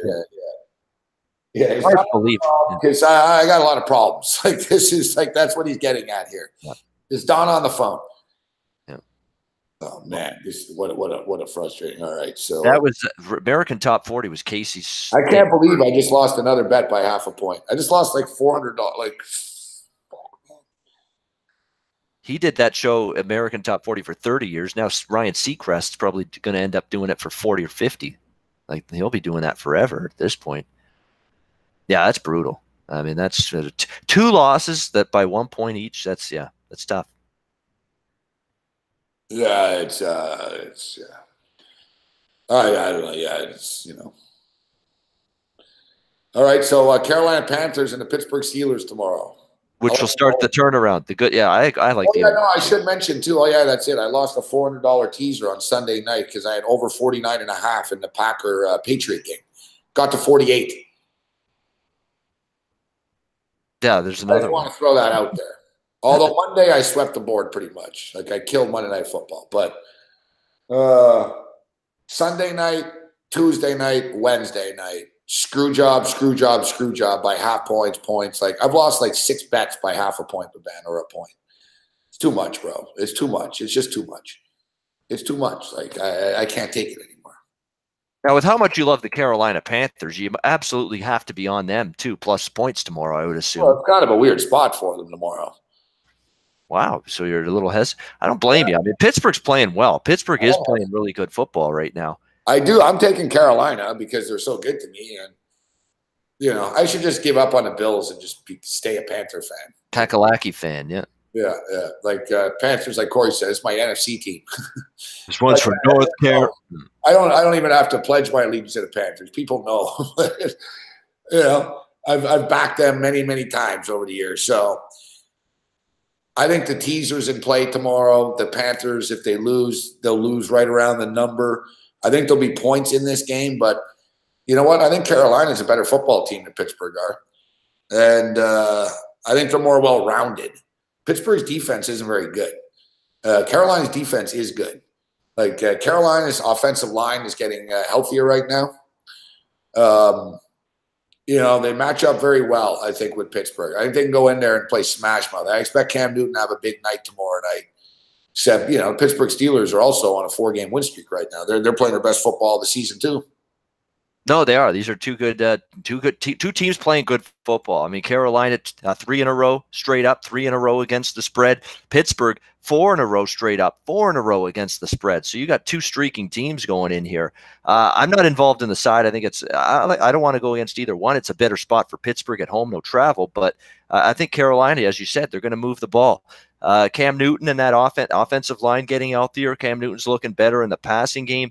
The thing that concerns me from a Pittsburgh defensive standpoint, I think their secondary's played better up front. They've been a little bit better lately, but can't cover over the middle of the field. And one thing Carolina's really made a point of the last couple of weeks against Tampa and Baltimore, Greg Olsen over the middle of the field, Christian McCaffrey, get the ball to him in the middle of the field. Pittsburgh can't cover over the middle of the field. That's their weakness. Defensively. So there's a big day potentially, big night maybe for Christian McCaffrey catching the football in screen games over that middle. That could be big time. And Greg Olsen, I think, is going to be a guy you key in on too if you're Carolina. Those two guys, I think, could have big nights. I don't think either team's really going to be able to stop either's offense, to be honest. Well, I don't like Carolina's defense either in this matchup either. I mean, their secondary could get picked up. They got to go up against Antonio Brown and Juju Smith-Schuster. You know, and the way those two guys are playing right now, good luck with that. It's a bad matchup for their secondary. It just is. Like, there's going to be points. And, you know, it was 51 earlier in the week. It's creeping up. What is it, 52.5 now? Like, people are starting to – once the public jumps in on this tomorrow, the total's going to climb. And I think we're going to get one of these 31-27 style football games. And higher scoring game tomorrow night. And there's people that'll still tell you that Thursday night game, be careful. There's sometimes a lot of unders. But remember, we had a Viking-Rams game on a Thursday night earlier this year. That one flew over the total. It can happen. And to me, there's just too many good matchups for the offenses, too many suspect matchups for the defenses in these two games to not go over the total, which is exactly what I'm going to do here. You look at Carolina the last 2 weeks. Look at the points they put up. They're 42 and 36. You look at Pittsburgh, 41, 28. 33, 23 last week against a good Baltimore defense on the road. They still put up 23 points and moved the ball, Pittsburgh, very well in that win against the Ravens last week. So there's going to be points here. It's high in the 50s, but I think you get 28-24 can cash a ticket. 30-24 can cash a ticket. 31-24. I think you can get to that kind of score in the end. It's going to be a fun football game. Could be the best game of the week. You know, you should do the Petey Pablo anthem. Petey Pablo is a rapper from Carolina. Did this one's for North Carolina. Come on and raise up, twist it around your head, spit it like a helicopter. You got to do that. That's like your theme song now that you're a big Carolina Panthers fan. Yeah. Good job, Urbano. So Urbano gave us some Petey Pablo. Yeah. You opened up with what was it? The Fugees. Fugees, yeah, killing me softly. Fugees, now you're busting out some Dirty South type stuff. That's right. Yeah, no Le'Veon Bell, but there's been no Le'Veon Bell all season long here for Pittsburgh. James Conner's fine. James Conner's doing great for Pittsburgh. You know, I have no problem with James Conner as my running back. I think he runs hard. I think the guys want to block for him. I think they want him to do well. I think they like the guy. I got no problem with James Conner as my back. I think he's been good for Pittsburgh. Solid. Are people, a couple of people, are you guys saying that James Conner's white? I think so. I saw someone else talking about James Conner being white the other day. James Conner's not white. I don't want to sound like Megan Kelly here, but he's not white. Yeah, Bulgogi. I remember that song, Freak Gully from Petey Pablo. Good stuff. Yeah, Roberta Flack, Drew. We should point out that Roberta Flack, Killing Me Softly, was her song in the 70s. She was the original. I'm aware of Roberta Flack. Yeah, Drew is making you sure. Said you've seen the Fugees, so it's, you know. Yeah. So the Fugees was the 90s version, which was really good too, Yeah, I don't know. I don't know if like someone else. I don't know if you guys – I saw someone else talking about James Conner for some reason. Oh, you're talking about Christian McCaffrey? Yeah, James Conner's not white. He's not. Uh, Who the hell thinks Christian that? McCaffrey is white. Yeah. Just like Patrick Mahomes, he's not white either. Believe it or not. But Yeah. Christian McCaffrey is not really a running back. Yeah. He's a hybrid. He's just a football player. He's a damn good football player. That's what he is. McCaffrey's really good. Yeah, neither of these. I don't. Both, and it's funny because both the teams have been crying about the Thursday night game. Yeah, I'm white. Ben Yeah. Roethlisberger, Cam Newton said he doesn't like Thursday games, and it is what it is. The league. He was kind of negative about it when asked about the Thursday night game. Ben Roethlisberger has a radio show at Pittsburgh. He said that he said on his radio show yesterday that they shouldn't be playing Thursdays. He's like, I don't like Thursday night games. They're stupid, and it's the league wants to do it. And then he said. He goes, it's especially tough after you play a team like Baltimore, and it was a really physical game. Yeah. And he basically was admitting that, yeah, I'm beat up right now. Because imagine, dude, you play the Baltimore Ravens on Sunday. You're in the hot tub on Tuesday. You're off. You're on the hot tub on Monday. You're off Tuesday. And then, boom, Wednesday you're practicing to play the Carolina Panthers Thursday. Mm-hmm. It's a quick turnaround. It really is for the players. There's no doubt about it, right? So, and especially Ben Roethlisberger, he's beat up a little bit. And Cam Newton's just younger, more athletic than Ben is right now. But it's sort of like a fight. Like between the two of them as this game goes on, who's going to get more worn out? Which team's going to get more worn out? The Panthers or the Steelers? And, I don't know. I think Cam Newton can get through this tomorrow. Like, look, Babano, they were in a bad spot when they went to Philadelphia. They were. And they were down 17-0, and they found a way to come back and win the football game. Like, Carolina have just found ways to win games, even though the schedule has not been kind to them. They have. I mean, and on the road, they came back to beat the Eagles. They looked dead in that game going into the fourth quarter, and they came back and 21-17 win in that game. It's a tough spot this is not the usual decisive situational edge for the home team playing on a Thursday night like it usually is. Because, okay, Pittsburgh's at home. That's a little edge. But you're coming off a physical game, a dreaded rival. You hate the Baltimore Ravens more than anybody. And you had a satisfying win against a team that beat you pretty badly in Pittsburgh earlier this season. This is a tricky spot for Pittsburgh, too, more than it usually is for the home team. And it negates sort of not the Le'Veon Bell shadow that's hanging around them right now. That's a distraction for them. And the point spread's the great equalizer. I mean, you're catching points with Carolina in this game, not with Pittsburgh. So, yeah, this is a case where, from a side perspective, I'd look toward Panthers before I look toward the Steelers here. I like the over a lot more than I do the side. But if you give me a free bet here and a lean some way, as long as it's more than 3, I'd lean Carolina before I'd take Pitt. The over's in play. Great game. This should be a fantastic. This is going to make up for Raiders and 49ers. That debauchery Thursday night last week. Yeah, well, don't worry. We got the Giants and Niners on Monday. Yeah, poor Tessitore and company get. They got a stink fest. Poor us. We're the ones that have to listen to it. Yeah, exactly. Just like Jason Witten waxing poetic on the Cowboys early on in that game. Didn't end well for them, did they? Did it there, Jason Witten? Yeah. All right. Listen, this game goes one of two ways tomorrow. It's more than one of two ways, but it's either like a playoff style 24-21, and we're surprised that it's just this smash mouth, more lower scoring game. There's a couple of turnovers, a missed field goal here, missed field goal there. And it turns into an entertaining, really good game, but it's not, maybe it's, 24-21 or so. 27-24, which still would stay under the number, which wouldn't surprise me in that ballpark. Or what I kind of do think it happens, and maybe it's wishful thinking, but I kind of think it turns into Big Ben versus Cam, and they put on a show, and then just give you big plays. Like you're gonna have it's like the Carolina offense is much more diverse now suddenly too. The Samuel kid is starting to learn how to get it. McCaffrey's basically a mini star ready to break out. He's making sick plays every week. Cam Newton's a monster. Norv Turner's doing a great job of the play calling. Greg Olson's getting healthier. They got their center back. Like, they're going to move the ball on Pittsburgh. Like they will. And I think Pittsburgh will move the ball on them. I really, I think that the total is going to continue to climb, but I like the over in the game. I think it gets there. Yeah, I do. I mean, because I looked at it, the first thing that I was looking at it, I'm like, okay, what's Pittsburgh's defensive weakness? The middle of the field. They're not very good coverage-wise in the middle. And that's what Carolina loves to do more than anything. I mean, the wideouts are almost secondary, Gabe, with Carolina to what they do over the middle with McCaffrey in the screen game and with Greg Olsen over the middle of the field. They love doing that, the Panthers on offense. And Pittsburgh's not equipped to stop that. Well, on the flip side, what's Pittsburgh love to do offense? They love to go deep. They like to target Antonio Brown, Juju Smith-Schuster. And what's the Panthers' worst part about their defense? It's that secondary. They can't cover good receivers. They just can't. And Pittsburgh's going to be able to move the ball and have success bend to those two receivers. So it's advantages to me, both offenses. If you avoid turnovers, you should see points, I think, on both sides. There's advantages on both sides offensively here. Fun game. Look forward to it. We'll have a bunch of props for you guys tomorrow on the shows. Raptors up by 13 right now.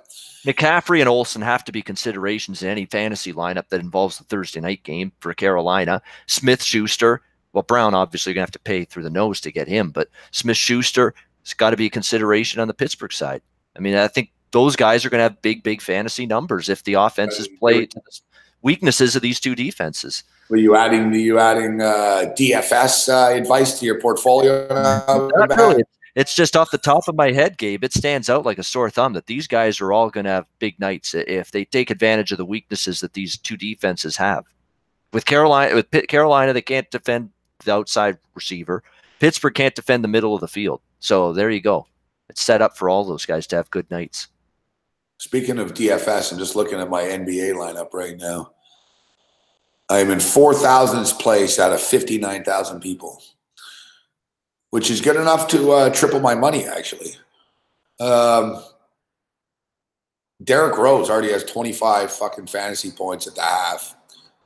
I gave you guys Dennis Schroeder today. I told you he was a must-play, 39 points. Paul George, 32. Would have liked a little more from Paul George. How about this one? David Bertans, $3,300. Gets 10 times his value, 31. Telling you, man, listen to Game Time Decisions. We're actually like slaying this NBA shit. Gave you Steven Adams, 35 points. Gave you Zach LaVine, 36 points. Told you, Serge Ibaka is a monster this year. He's already got 30 fantasy points, and he's still lighting it up right now as we go. And, oh, yeah, Tristan Thompson, only owned by 6% of people. I took him. He got 29 DK points. So I got 261 points right now on my team, and plus Derrick Rose is still going here. So hopefully I can climb the ladder a little bit, make a couple more bucks. I got to admit, I'm seeing another great Kawhi Leonard play in this Raptor game. I'm really starting to love this guy. He just goes out, he plays, shuts his yap, goes out, does the work, puts the hard hat on, puts the work boots on, goes to work, gets the job done, doesn't have any fuss or muss off the court. I'm starting to really like what I'm seeing out of that guy. Kawhi Leonard's a stud. Yeah. He's always been one of my favorite players. Doesn't showboat or, flex his muscles like, look how good I am, and, pump the chest like that. Look how good I am. Being a Michigan fan that I was a big Steve Fisher fan, right?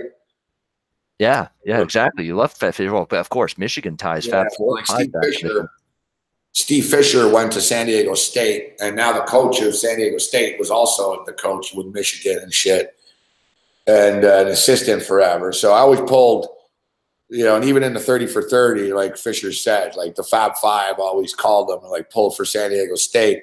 Sort of like San Diego State was like Michigan's like little brother. You know what I mean? Same coaching staff. Like it was like you pull for these guys. And then I lived in Vegas too. So I'd see San Diego State and Kawhi Leonard and stuff was on San Diego State. And I knew right away, like you could just tell, dude. Like he was a stud in college. And it's funny because he wasn't really a scorer in college. He was just sort of this raw overall talent. And, it was one of those guys that I got right with. And I told people, this kid will be a scorer one day. Like he's that good overall. I didn't think he'd be this good, though. Like he's just over the top good. People just forgot because he didn't play last year. But, he's a good guy. I mean, whatever happened with the Spurs happened. I'm sure he has some minor regrets about the way things went down, but he felt as if though they were screwing around with his career. And eventually, it's not like Jimmy Butler, like where Jimmy Butler's just a dickhead and doesn't like the team he's playing for. Kawhi Leonard's a star player, superstar player, who he felt was getting bad medical advice.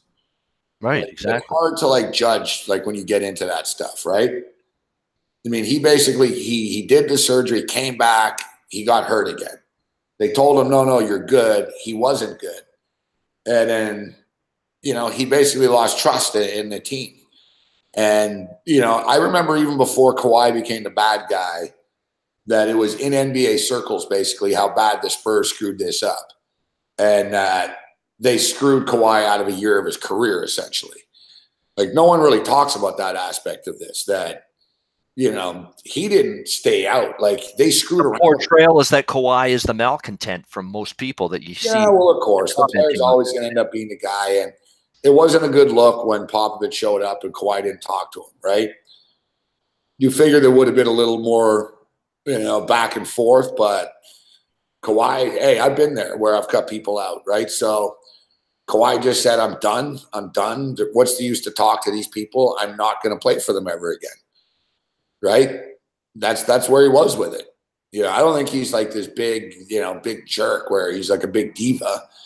It's just he felt as if though he got screwed over by them for a year of his career. And when you consider he makes about $28 million a year, it's a pretty big thing to get screwed over for, isn't it? Yeah, exactly. Right? Over a guy making that much money from not playing. Yeah, and then Tony Parker being the big company man. Tony Parker came out and said, I had the exact same injury and the doctor did was fine. And that was like the final nail in the coffin. And I remember saying at the time that, this is it. I said, you're an idiot for saying that. Like I said, he'll never play for you now. And lo and behold, it came out recently that Tony Parker's comments was like one of the final type of, I guess Kawhi was thinking, maybe I'll come back and play in the playoffs. And then Parker said that. He's like, all right, screw these guys.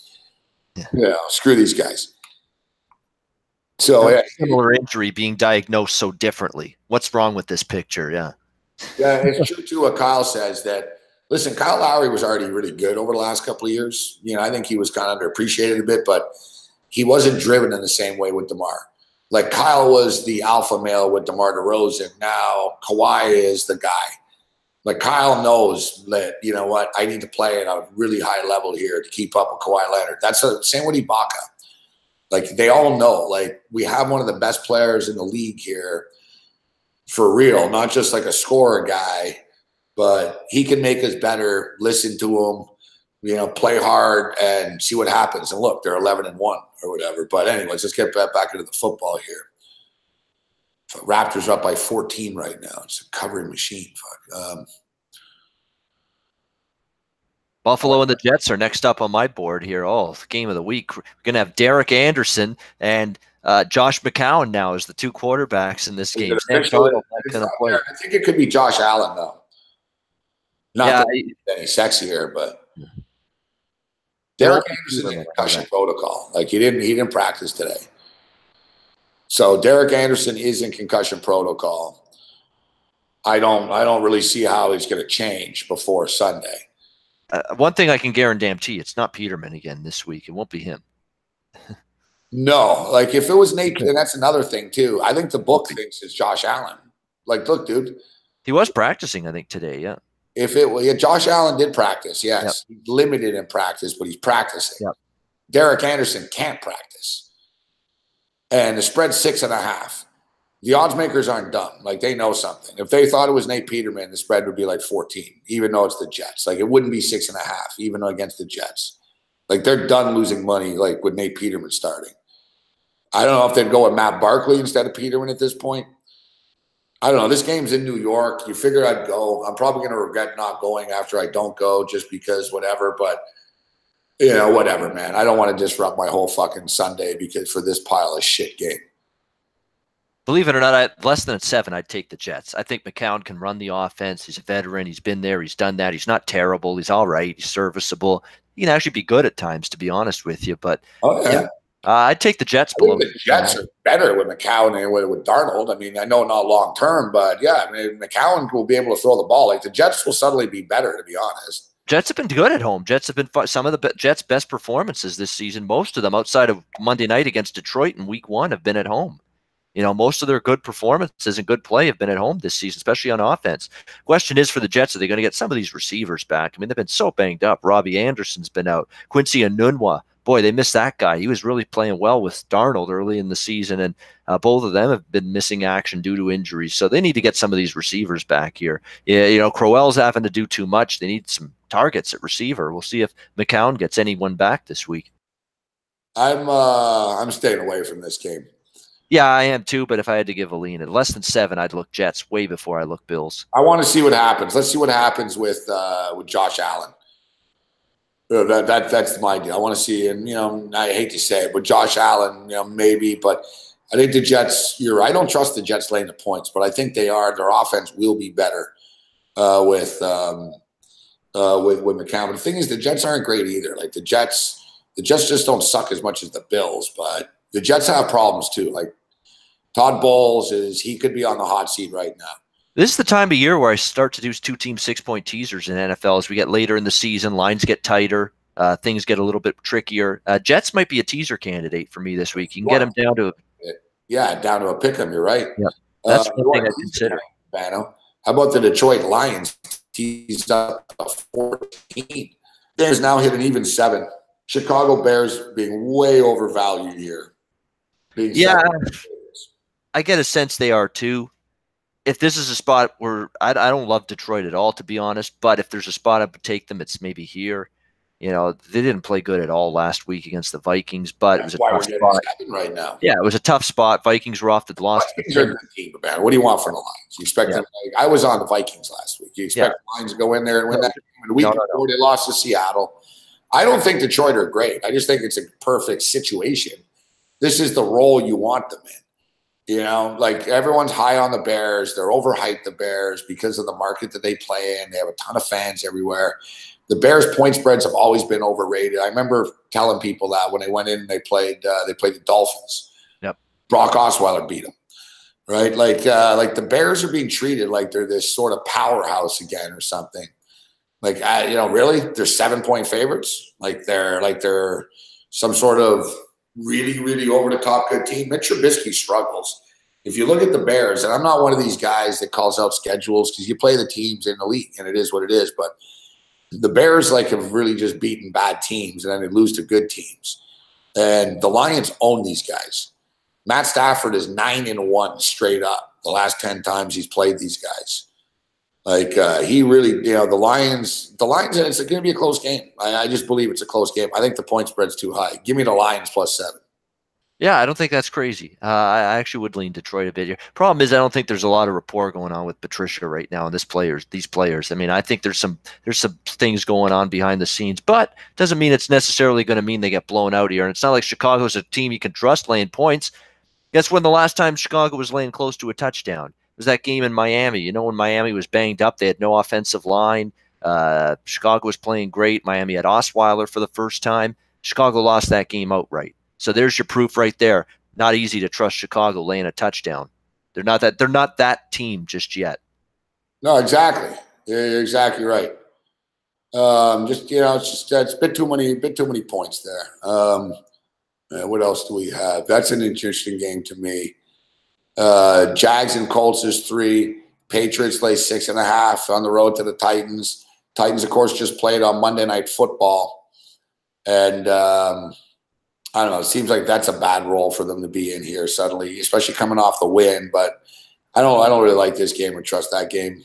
Yeah, I gave out the Titans plus the points on the football show with Pete Loshak, Al McMorty, and Joe Gavazzi today on SBR. And I'm kind of regretting it now the more I look into it. I'm just looking into that game more and more tonight, and I'm like, this is Tom Brady and Bill Belichick in November. I mean, this is when they start to rev up. You're laying less than a touchdown with them now. You know what I mean? That's the question mark. That's the real big question mark. I was impressed with Tennessee, but was that them good, or was that Dallas just coming apart at the I season? think that was Dallas. I think Tennessee was able to play that with great game call. But I think they were able to do that because Dallas are just so pedestrian. They didn't have to like pick up the tempo. Dallas weren't doing anything. Yeah, I mean, and New England's point spread record too. I mean, the last couple seasons, considering how good they always are. It's Brady and Belichick. They're a public team. Everybody knows how good they are, wants to bet them every week. And they're still one of the best point spread teams in the NFL the last couple seasons, especially in November, December, and January. So this is a tough time of year to bet against New England. So yeah, I was actually trying to make a case for Tennessee earlier in the week. I'd still slightly lean to them, but I'm liking it less and less now. I mean, this Tennessee could play a really good game and still lose by 7, and that won't be good enough for you here. Babano's got buyer's remorse. Yeah, I do. I have buyer's remorse. I know that feeling. Saints and Bengals. This one I have buyer's remorse, and I haven't even done it yet. But Saints are 5.5-point favorites. This is a Cincinnati spot, plain and simple. But Saints are all trendy now. I don't know. AJ Green is not confirmed out, but I think he's going to be out. Total's 54. Daily Roto Machine likes the under. I figured there'd be some points here, to be honest. What do you make of this one? I'll be honest with Bano, and I know it's, you take the Bengals all the time, but I get the feeling here that the Saints win the game, but they don't win by 6. Like the Bengals will find a way to screw it up late. You know what I mean? It'll be the classic Bengals lose 30-28 type deal on a last-second field goal or something. This is it's a Cincinnati. It stinks the spot for New Orleans, plain and simple. I mean, you're off the big showdown win against the Rams last week. Everybody's pumped up. You handed the Rams the first loss of the season. Now you're going on the road, cold environment, outdoors, Cincinnati in the month of November. That's not a good spot for Cincinnati. Right now you're laying 5, 5.5, 6. Who do the Saints play next week, too, if you look it up? I will look that up right now. Off the top of my head. It's another big game. I think it is. I think they've got a marquee opponent coming up next week. So it's a spot stinks for Saints. But the Saints could be sleepwalking and still probably win this game by a touchdown, and here's why. Cincinnati's got no secondary coming into this game. They don't, and they've been a bad pass defense all year. They're a terrible pass defense. They're giving up over 300 passing yards on average per game.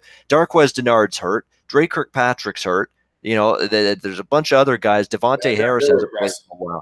They're a bad pass defense. Really bad. Really, really bad pass defense. Drew Brees can pick them apart. If they're even the least bit focused, New Orleans, in this game, their offense may not be stopped. Because Cincinnati's defense is a shell of what it's been in the past. I mean, they've been shredded by every good offense and every good quarterback this season. Look what Ben did to them. Look what Matt Ryan did to them this season. Big numbers, big yardage allowed to all of those opponents, Pittsburgh, Atlanta, and it could happen here too. It's a Cincy spot, but the matchups stink. They're banged up in the spot you can't be banged up in against New Orleans. And Kamara could have a field day with passes over the middle, catching the ball, running it. Dalton can move the ball too. I mean, over makes some sense in this game. But again, you're talking about 54 in outdoor conditions in November. So you're not getting a bargain there either. But my lean is Cincy. I won't touch it.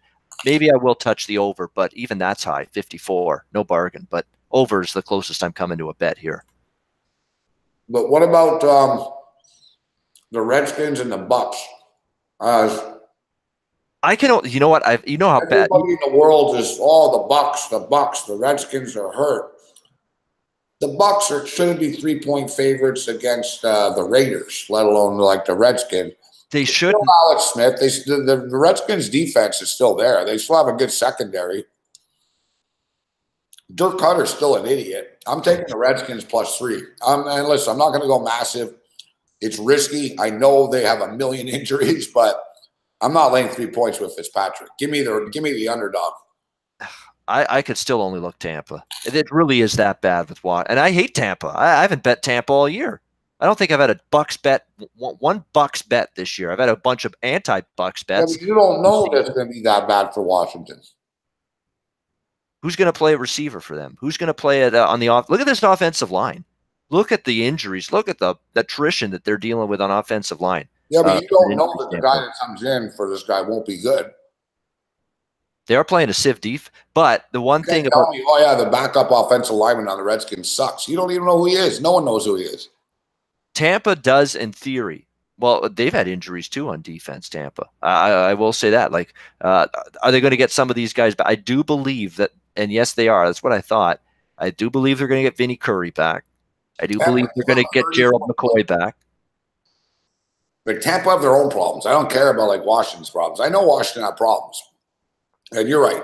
Their offensive line's banged up. Their wide receivers are banged up. Like, they got problems. They have no downfield passing game, Morency. They have none. Zero. Alex Smith, there was no when they fell behind by 2-3 touchdowns against Atlanta, the game was done. Yeah, I know, but I mean, there was I don't bet because of what happened last week in one game. Like, oh my God, that's what happened last week. So it's, you know what I mean? Like, it's irrelevant. Like, that's why the numbers are like, it bounces. That's a bouncing ball. It's like lottery numbers. Like, you know, they have problems. Like, if you watch Tampa play, both teams have issues coming in here. Like, that's just, you know, the bottom line. Except one team's actually a playoff contender and another team is a laughing stock. I think Washington could turn into a laughing stock by the end of the. I really don't know how they're going to survive all these injuries. Washington. I mean, it's really bad. I don't know if I can trust Tampa laying 3. Like I say, this is not a game I'm probably going to get involved with from a side perspective. But Tampa's getting healthier. You know, Vinny Curry's back, Gerald McCoy's back. That defensive front against a beyond beleaguered offensive line. Is Alex Smith going to have like more than a second or two in the pocket to throw the football at any point with 2 of those guys back on the Bucs defensive front? Their secondary still stinks. Like, there could be plays to be made if the pass rush doesn't get home.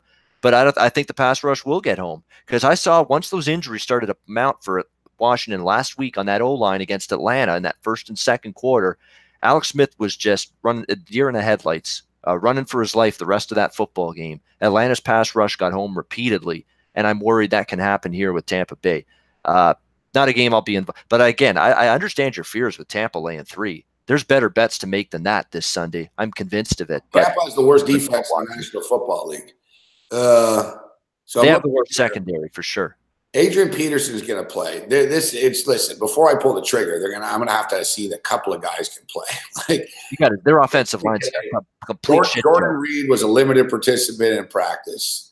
He's hoping to play and expects to play.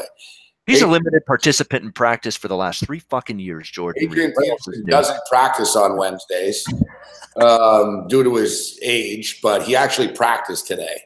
Limited participant, but he usually doesn't practice on Wednesday, so that's a positive sign. John Doxson's good to go.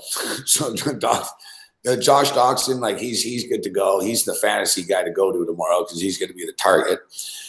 Crowder, Crowder's not going to play. No. Crowder's not playing. No, but going back to Jordan Reed, has there been 1 week in his last 2 years of his career where he hasn't been listed as limited in practice in the injury report? Like, really, Jordan Reed, seriously. I mean, it's one thing after another with that guy injury-wise. Yeah, he's been banged up over. Holy shit, man, poor guy.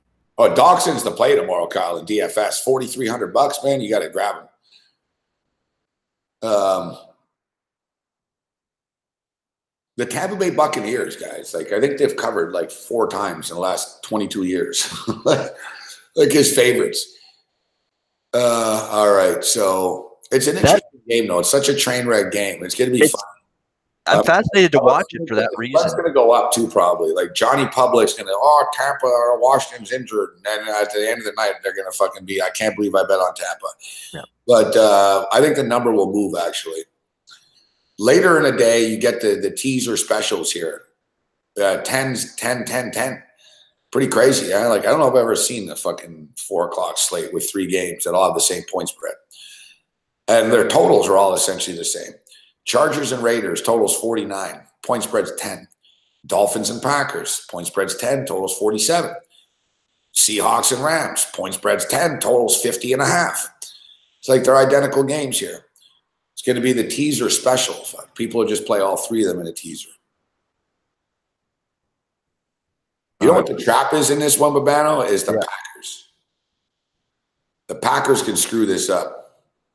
I think Packers will, after a loss last week against New England, after a loss the week before against the Rams, the Green Bay Packers, I think, will absolutely just stomp this Miami team. I don't usually like to lay 9.5, 10 with Green Bay. This is the spot I might do it. I don't want Miami here. Not even maybe. Osweiler in there. No way. This is where they finally get exposed, Miami. Well, they got exposed by Houston. They didn't play well in that game on the Thursday night. The Jets just were so banged up on the road last week, and Miami did just enough to get by. Miami gets their ass handed to them, I think, on Sunday. One thing It's not a primetime game, right? No, it's not. It's not the It's Sunday the late night. window. It's not the. It's the late window though. 4:25. Yeah. Like the Dolphins always get killed whenever we're on primetime TV. It'll be Nance and Romo, so it's still a bigger. I get what you're saying. I get it. I get it. The Green Bay finally take frustration out on someone. Yeah, Green Bay just aren't that good. You know, that's just the thing. They're just not that good. They're overhyped because of Aaron Rodgers as their quarterback. They are 3-0 at home. They beat the Bills 22-0. You're right. They could be one of these beatdowns, but I don't know, man. They're money burners. Fuck. They're 3-5 against the spread. They just don't cover numbers, Green Bay. I totally get that. I mean, you look even at the San Francisco game. I mean, how much that was. Example. San Francisco suck. They played San Francisco. They were 10-point favorites. They barely won the game. They were lucky to win the game outright. All right, they beat Buffalo 22-0. Like, I'm looking at their home games here. They opened up the season. They were 6.5-point favorites against the Bears. They didn't cover. They needed a dramatic comeback, 24-23. Then they hosted the Minnesota Vikings. They tied the game 29-29. They deserve better. Minnesota got a gratuitous late penalty call. They hosted the Buffalo Bills. They beat the Bills 22-0. The Bills were coming off that big win against the Vikings. They hosted San Francisco. They were 9-point favorites. They won the game by 3. So other than the Buffalo Bills, they haven't won by a bigger margin than 3 points on their home field this year. Are the Dolphins like as inept as the Bills? I guess you can make that argument. It smells like for Green Bay, this is just, you know, after 2 tough losses against good teams too, New England and LA Rams in back-to-back weeks. This is just we're desperate. We need a win. We need to right the ship. We need to play 60 minutes. I think they show it here. And then Brock Osweiler can't trade points with Aaron Rodgers. And I will say this about Green Bay's defense. Yes, it's still not great. I agree. This Jair Alexander kid has finally given them someone that can play in that rotten secondary of theirs. That kid's made some nice plays the last few weeks since he's finally come back. Jair Alexander, he could pick off Brock Osweiler. I could see that happening in this game and being a big impact against Osweiler and his mistake-prone. It's tough. It's tough to trust Osweiler. And yep. I'll tell you what, Mark Lawrence is the captain of the underdogs. Mark Lawrence never lays points, and he likes Green Bay to cover even. Wow. So there, that says a lot right there. Yeah. He never wants to lay points like this. I get it. I don't trust them. Listen, I would put Green Bay in a teaser. I'd be hard pressed to see, like, if McCarthy loses his game, he's going to get fired type of deal. And hell, he might get fired anyways, the way things are going. Atlanta, Cleveland. I like Atlanta there. For a record too, I see Mohammed talking about the Packers. It's not the Packer hate, bro. It's that they're not a playoff team. The Green Bay Packers will not make the playoffs this year. They're going to implode. Like, they're closer to imploding than they are breaking loose. Yeah, it's just the NFC is pretty good, man. There's some pretty good teams here that they're battling with a playoff spot. But, you know, Falcons are 4-4. Look, Carolina's going to be in the playoffs. You know, and then it comes down to basically Seattle, Green Bay, Atlanta. You know, they'll be battling for that playoff spot. The Bears, yep. Bears are 5-3. But that's the thing. I mean, look, the Bears are 5-3. The Packers are 3-4. Like, the Packers are basically another win away from being done. Like, they really are. They really are. There's a lot of negativity around the Packers. Like, even the mainstream media today was talking about how, where's McCarthy going to coach next year? Will Cleveland? Will you go to Cleveland after? Like, he'll get hired right away if they part ways. And I don't think they will part ways. I think this is just more media hype. Atlanta, Cleveland. I like Atlanta. I'll lay the 4.5 with Atlanta. I think Atlanta's revitalized a little bit. You know, they came out of the bye week. Won 4 in a row. Yeah, I mean, they coming out of the bye, I was thinking, what's Atlanta going to do? And I was reading more about it. 3-4 out during their bye week. Quinn, the players, they're all saying, we're not giving up. We're not giving up on this. Babano's hot take of the night. The Falcons are rejuvenated. Yeah, they went from 1-4 to 4-4. Yeah. No, to me, but they did it before. You know, the Giants. I don't put much stock in beating them, but you know, they came out of the bye and just dominated Washington, both sides of the ball. I mean, dominated on offense, dominated on defense. Cleveland's trending the wrong way. They've lost 4 straight. The Browns got bombed by Kansas City. Cleveland's defense, I don't know how they stop Atlanta here. This is another team. You talked about who's the other team with injuries in their secondary? Cincinnati. Cleveland's just as bad. EJ Gaines, is he going to play? Maybe not. Denzel Ward, what a huge loss for the Browns in the secondary. If he doesn't go, he's the best cornerback other than Gaines. He got injured last week. He's probably not playing here either. You can't have cluster injuries in the secondary against Matt Ryan and Julio Jones and Calvin Ridley and Mohamed Sanu. They're going to feast on them, I think, offensively. They should move the ball up and down against Cleveland. Can Baker Mayfield trade scores? Atlanta's defense, for as bad as the injuries have been for them, they're starting to get some guys back. They played better last week, starting to at least get some traction with the replacement guys that have been in there. Short number, I'll lay it with Atlanta here. Probably high-scoring game, too. Atlanta and over both make some sense there. Yeah, Atlanta's really on a roll. They really are. It's one thing, too, if you remember, I don't know, like I told people like many, many times, I said Atlanta are capable of going 7-1 in their next 8 games. Like I didn't bury them when they were 1-4. I have a soft spot in my heart for the Falcons too. I know that they're grinders. I know that they battle. I know they care. You know, they absorb the injuries. They fought through it. They're getting healthier now. They're in the mix. You know, the Falcons are in the mix. And Greg Williams, listen, Greg Williams has coached before, but interim coaches don't do well in the NFL. Like if you look at the numbers of interim coaches that take these things over, everyone knows he's not going to be the coach next year. You know, it's Atlanta should take care of business, but it's Atlanta outdoors and colder weather and on the East Coast. You know, there's the traps. All right, and second straight road game outdoors in the East Coast too. So that is a minor concern of mine. But I don't know if Cleveland's defense is just they're too banged up. They got absolutely torched by KC last week, and Atlanta's the kind of offense that can do just as much damage. Seahawks and Rams. I'm not laying 10 with the Rams. I don't care that it may be a bounce back spot for them. It could be a bubble burst. What's Mark Lawrence saying? College football team that loses their first game this deep into the season, bubble burst. I'm not just convinced that they a bubble burst in the NFL. Even that. Listen, late in the season, the Rams weren't covering spreads for like the last month either. The Rams are such a public team out west, like not so much on the East, but like they're Super Bowl favorites because they get smashed in Vegas so much. And they've been overvalued a little bit. I like the Rams. I think they're a good team, but they've been overvalued as far as the point spreads have been concerned because of the market, the hype around them and stuff. And now they're laying 10. And man, they played a 2-point game earlier in the year. And remember, even in the old days when Seattle were good, like let's say 5 years ago when Seattle were good and shit, and the Rams were terrible. The Rams used to beat Seattle at times. Like, this is one of these deals where whoever the worst team is, like, long story short, every time it's close, these two teams.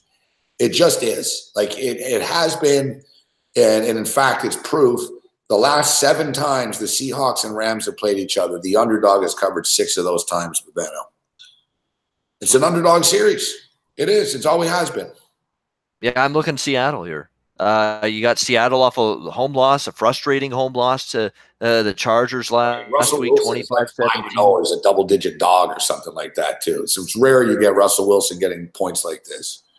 You know how you knew it was a bad day for Russell Wilson last week is when you see him throw a pick six. When do you ever see Russell Wilson throw a pick six? I mean, it had been a long time, and that one pretty much ended the day for the Seattle Seahawks last week against the LA Chargers, and that was all she wrote. I think he bounces back. Look, for the one concern I have is the Seattle offensive line we know is questionable, and if Aaron Donald and Sue and that defensive front get home, it's lights out for Seattle. But if they don't get home and they don't get that pressure and Russell Wilson can at least escape the pocket with his mobility and find some time to throw the football, they'll shred the Rams. I don't like this team defensively in terms of coverage. Down the field, middle of the field, nobody's covering anybody anymore. They're giving up big plays over the middle of the field. They're giving up big plays in a wide receiver down the sideline. Aqib Talib's out. Marcus Peters is a complete overrated cornerback as far as I'm concerned. Got torched for the game-deciding touchdown by Michael Thomas. Peters will make big plays. Like, he'll come up with a pick. He'll pick up a football and return it for a touchdown, but he'll make me, you know what I mean? He'll get burnt. You know what I mean? You know what he is, man? He's like the classic offensive defenseman. You know what I mean? The guy that can tee one up from the blue line and score, and you want him on the power play, but then after you're going to be like, holy fuck, dude. Like, why didn't you cover this guy? Like, what were you thinking? Like, why didn't you do this? Like, that's Peters. That's why the Chiefs got rid of him, right? They were like, it used to drive them crazy. They loved like the pick sixes, but they didn't like the, him throwing flags at referees and him sort of getting lost. He's a risk reward guy. That's Wade Phillips. That's the Rams too. And that's the thing. Like Wade Phillips' defense has always been like that. When it works, but when it doesn't, it backfires. Yeah, it is, and it's backfiring lately. I mean, the Rams have not been very, very good, sturdy defensively for a lot of weeks now. Most of the season, in fact, and go back to only the first couple of weeks of the season against Arizona and Oakland. That's the last time I think the Rams gave up San Francisco on a road game. Those are the only 3 times they've given up less than 23 points in a game this season, and those are 2-3 of the worst teams and offenses going: Arizona, Oakland, and San Fran. So that's. All of a sudden, I've got a ton of issues with the Rams and trusting them on the defensive end. I think Seattle's going to be able to put up enough points to hang around. And again, this is a sandwich spot too. They had the New Orleans game last week, which is a huge showdown. They've got this game back home against Seattle, and it's a team the Rams already beat. So I don't know if they'll have full attention on it. Next week, they got the big Mexico City game against Kansas City on Monday night. Rams and Chiefs, everybody's looking forward to that game. A potential Super Bowl preview next Monday night. That's next up for the Rams. So, yeah, Seattle looks like a mighty live dog here, +10. And I think it's a high-scoring game. We saw 33-31 in Seattle between these two teams. Goff's going to move the ball against Seattle. I mean, Seattle's not going to stop Goff in this offense. They're too good. But the Rams, Seattle's will trade points with this team, I think, for a large majority of it, and do enough to hang within 10. And probably game goes over the total as well. Let's go because we got, what is it, 12? Yeah, I'll stay on for about 10 minutes, but we'll go quickly through the rest of it. Jacksonville, Indy, like I said on the show earlier today, Jacksonville, this is their last chance to show me something. Indianapolis, people saying this is that classic spot where Jacksonville's coming out of the bye week playing poorly. They were playing poorly going into the bye. Usually I like to make a case to bet on teams coming out of the bye when they struggle going into it. Colts playing better going into the bye, like to maybe bet against teams that were playing better going into the bye when they come out of it. But the Colts, let's be honest, their last 2 wins, Buffalo and Oakland. Like, can we really, really get that excited for this Colts turnaround when the 2 wins were Buffalo and Oakland? I mean, a dead Raider team, a bad Bill team. I mean, we're really going to get pumped up and get the pom-poms out that the Colts have resurrected their season based off those 2 wins. Not me. Very tough game. Maybe slightly into Jacksonville here, but again, this is a team that was in turmoil internally in the locker room going into the bye, questioning why Blake Bortles is still their quarterback. Hell, they're questioning it. We've questioned it for years now, and he's still being force-fed to Jacksonville, to their players, to their fans. So that's not a good vibe that I feel that we're getting with the Jags. So it's not like I'm in a rush to back them, but in a pick your poison game, I'd take Jacksonville plus before Indy -3 there. Arizona, Kansas City. Obviously, this is a tough spot for KC. I mean, they could absolutely throttle Arizona, but they've got the Rams game too on deck next week at Mexico in that Monday night game. So are they going to just go out there and cover a 16.5-point home favorites? Well, they could. Arizona could be that bad, but I do think Arizona's offense might show something. They're out of a bye week. Byron Leftwich gets time to maybe design some things, change up some of the plays in the playbook, get on the same page with Josh Rosen. And the Arizona offense in the first game with Leftwich at OC against San Fran, they struggled early, but they started to make some things happen in the second half. Rosen started moving the ball, and Arizona started to get some things going toward the end of that game against San Francisco offensively. I think they can carry over here. They can at least put up some points. Kansas City will take care of the rest, score 30, 35, 38. It's another game that probably can get into the 50s and get over. Good call. I like that pick. Good thinking. Like Leftwich is going to have a bye here. Leftwich can get some things together for this offense, call and plays. Rosen's got a bye to work with him now. Get in sync, get some continuity, some cohesion going. And it's not like Kansas City's defense is lights out. They still give up points. They still give up yards. So they can do a little bit offensively, but I don't know if they're shutting down. I don't even know if KC's going to punt in this game against this Arizona defense. So there should be some points. I'd go over. I wouldn't lay it with Kansas City, though, because they got that big showdown in Mexico with the Rams next Monday night. That's a big one. You know what's crazy is I actually like the Giants on Monday night. This little Nick Mullins party's going to come to an end. Giants are off a bye week. They play the best football on the road. They're an underdog. San Francisco is not going back to back on this. Like I said, Nick Mullins had a little Disneyland fucking moment that night. Maybe they can make a movie about it down the road. But I'm telling you guys right now, the Giants win this game. It's suicidal. I'm aware. But not only the Giants will win the game outright. The Giants will win on Monday Night Football. Wow, loving the Giants. Wow, you not believe in Nick Mullins, who might get his second straight start? You think that's fool's gold what he did against Oakland? Yeah. I hope he gets his start. I don't even care who starts. Like whatever. The Giants are going to win this game. Like they're everything. It's like their little mini Super Bowl here. They're coming out of a bye week. It's on Monday Night Football. Eli Manning is literally one bad game away from being benched and being done in his career, like in New York. He knows this. It's ending anyways. It's going to end. It's just how does it end? But coming out of the bye week, they're going to win. There's a lot of trends too with really bad teams coming out of the bye week that respond in these spots. I hear you on that. That's right. Usually the bad teams, they'll just rise up for one game out of a late season bye and maybe show you something for one game. And then if they lose, they go right back in the tank. Yeah. All right, we got to get out of here in a minute, Babano. So, the Sunday night, we have time to talk NFL, guys. It's only Wednesday. But, the Sunday nighter, it feels like it's a blowout, but I don't know. The Eagles aren't great. Here's the problem, though. Here's the problem. I don't want Dallas. I think that's a turmoil-filled team. You don't like what you saw Monday night at all, and I don't trust them going. And Philadelphia, to me, has good football left ahead of them. They're getting Lane Johnson back on the O-line. They're getting Darren Sproles back for the first time since week 1. Golden Tate's going to make his Eagle debut in that receiving core. They're getting some artillery back. They feel but Dallas are good. What do we always say? You don't lay points with Dallas at home. You take points with them on the road. Yep. I agree with that. There's value to Dallas. Dallas was +4 on the look-ahead line before Monday night. Philly was only -4 in this game. Now they're -7. But I don't want Dallas. Even though Dallas have problems and all that, they'll be up for the game. Yep. You know what I mean? It's a division rival. They hate each other. Jason Kelsey, I'll talk about it tomorrow. But Jason Kelsey ripped the Cowboys, said how he hates them. He hates what they stand for. This is the statement of all statement games for the Cowboys. And this is the type of game where the Cowboys show up, where you're the Cowboys suck, man. You just saw them on TV. They're terrible. And then, you're watching the game and Elliott's picking up big chunks on the road. They're better on the road, the Cowboys. They're not a good home team. They're 27 and 31 at home. They're a better road team. But they're just not that good. That's the problem. But I'm just, when I saw it originally, I was like, oh, that's a blowout. The Eagles are going to smoke them. Now that the game's approaching, I'm not so sure. I think it might be a little bit of a trap, but we'll have time to kick the tires on that. All right, Babano. So before we get you out of here. Yeah, I was going to say 5 extra minutes, Gabe. We got to talk about football. Yeah, we have the CFL playoffs. We do. It's playoff time. We got to bring them up.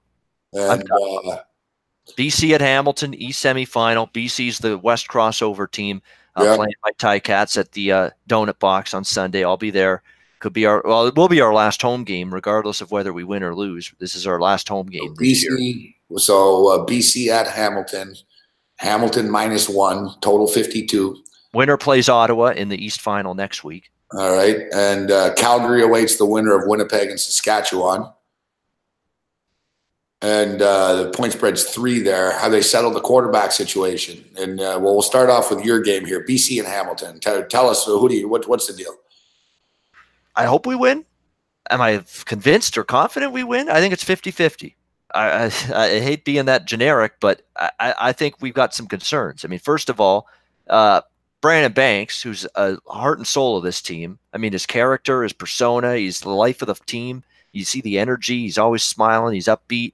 He's a great receiver. He's had an incredible year for us and with Masoli and with the Ticats offense. Well, he suffered a season-ending injury the first of the 2 games they played back-to-back against Ottawa, which decided the division. And that team just crumpled mentally, and it seemed like the life came out of that Ticat team when he got hurt. They played bad in the second half against Ottawa the first time they played them, and then they got beat by Ottawa in Hamilton the week after that. Hasn't been the same offense without him. Other receivers that need to step up, I haven't seen it consistently outside of Luke Tasker. I'm waiting for Mike Jones to step up. Mike Jones, and I'm waiting for him to step like up. The Buffalo Bills, Babano. Like, there's been so many. Like, yeah, I've always said that Hamilton's like the Bills of the CFL, where it'll probably be a rainy day, jury day. Like, somehow you guys will find a way to lose. You know what I mean? Like, I have a hard time trusting Hugh Jones. I just do. Like, I don't know what it is. I don't trust the Ticats. Not saying I like the Lions here, and I'm a little out of the loop of the CFL. So, I don't know. Well, what I can tell you about the Lions is their offense has been putrid down the stretch. I mean, Travis Lulay, they were hoping they'd get a little bump from him. He is going to start. They are sticking with him because Jonathan Jennings has never, ever showed you enough, even because Lulay was hurt again earlier this season. Jennings had a chance to show something, and he didn't. He played awful in the one game he started when Lulay was out. They went right back to Lulay. He still probably gives them the best chance to win, but hasn't been great for Lulay. I mean, this offense, they've failed to score 20 points the last 2 games. They don't have a ton of weapons. They haven't been the same since Manny Arsenault went out. So the under makes sense. I'll take Hamilton. Like, they're on their home field, East Coast. Like, you guys, come on. All you got to do is win the stupid game. It's pick your poison. I think we can still gut it out. We need some other receivers to step up. I don't know if I think our defense can contain Lulay and the BC offense. I think it stays under the total. This game, I think, the total's just a bit too high. I can see it being lower scoring. I don't trust the offenses. Maybe Hamilton in a close game. We have to remember, Gabe, BC's just 2-7 on the road straight up this year. It's been a terrible road team all year, BC. We killed BC in Hamilton earlier this year, 40-10 or something like that. But we were a lot better offensively then than we are now. I'll take Hamilton. You know what, guys, too? I've gone like 8-0 a lot in the CFL playoffs, like over the years. It's one thing I've been really good at. I don't always win the Grey Cup, but I usually crush these playoff games along the way. I hope we win. I think we will win, but I don't know if I'm confident enough to bet it. I might just be Ticat fan, not Ticat better. I'm a little worried about it. I don't know. Sprinkle a little bit on it and go to the game and hope for the best. Yeah, exactly. I get pissed drunk, and I know I will. Winnipeg and Saskatchewan, this is interesting just because they're fierce rivals. They really don't like each other. The cities don't like each other. There's been bad blood between these organizations for years. And now they play each other in a playoff game. Pretty high stakes stuff here. Saskatchewan were a laughing stock earlier in the year. Babano, remember, with Chris Jones and his stupid shit, his decisions, his personnel decisions. But they're a talented team. And we talked about it earlier in the year. And I remember with Cam, too. They have playmakers. You know, when they get rolling, they have skilled guys on their team that are really good. They're a tough team, and they've gelled at the right time. They're laying 3 here to visiting Winnipeg. Seems to me the Winnipeg's faded a bit. So I don't know. I don't see why Saskatchewan doesn't win here, but it's all about the quarterback. Is Zach Collaros going to play? And if it's not Collaros, who's the starting quarterback? Well, that's the big question mark for Saskatchewan. Is Collaros going to be ready to go? I think he will be. I think you are going to see him in there. From what I've read, they're expecting him. They're preparing as if he's going to play in this game. We'll have to wait and see. But Collaros has been good at times. And in the games he's been good. He's been really good.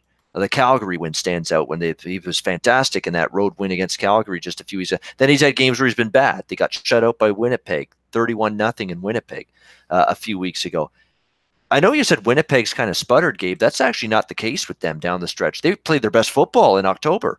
5-1 straight up and against the spread their last 6 games. The only game they lost was that meaningless finale. Though the Bombers, like you said, they're hot right now. But I know it's a great game, really good game. This is a good, can make a good case for either side. I don't know.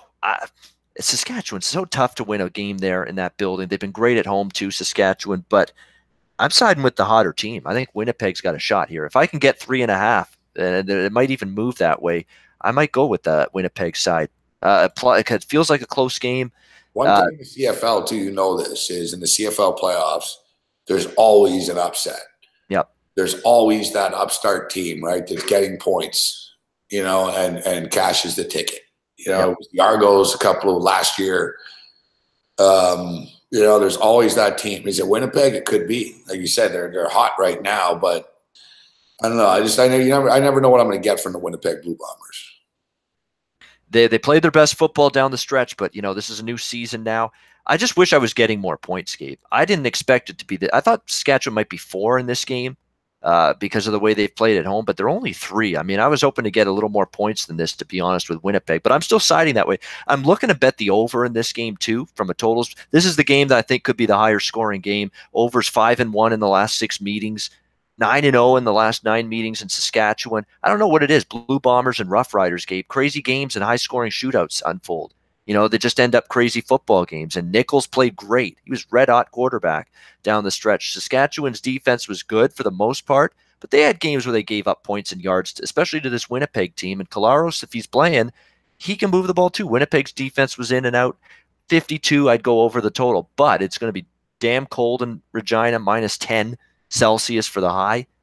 Maybe a little wind. Check the weather, but I still think it can go over the total. I think I have more faith in this being a higher scoring game than the BC Hamilton game. CFL weather.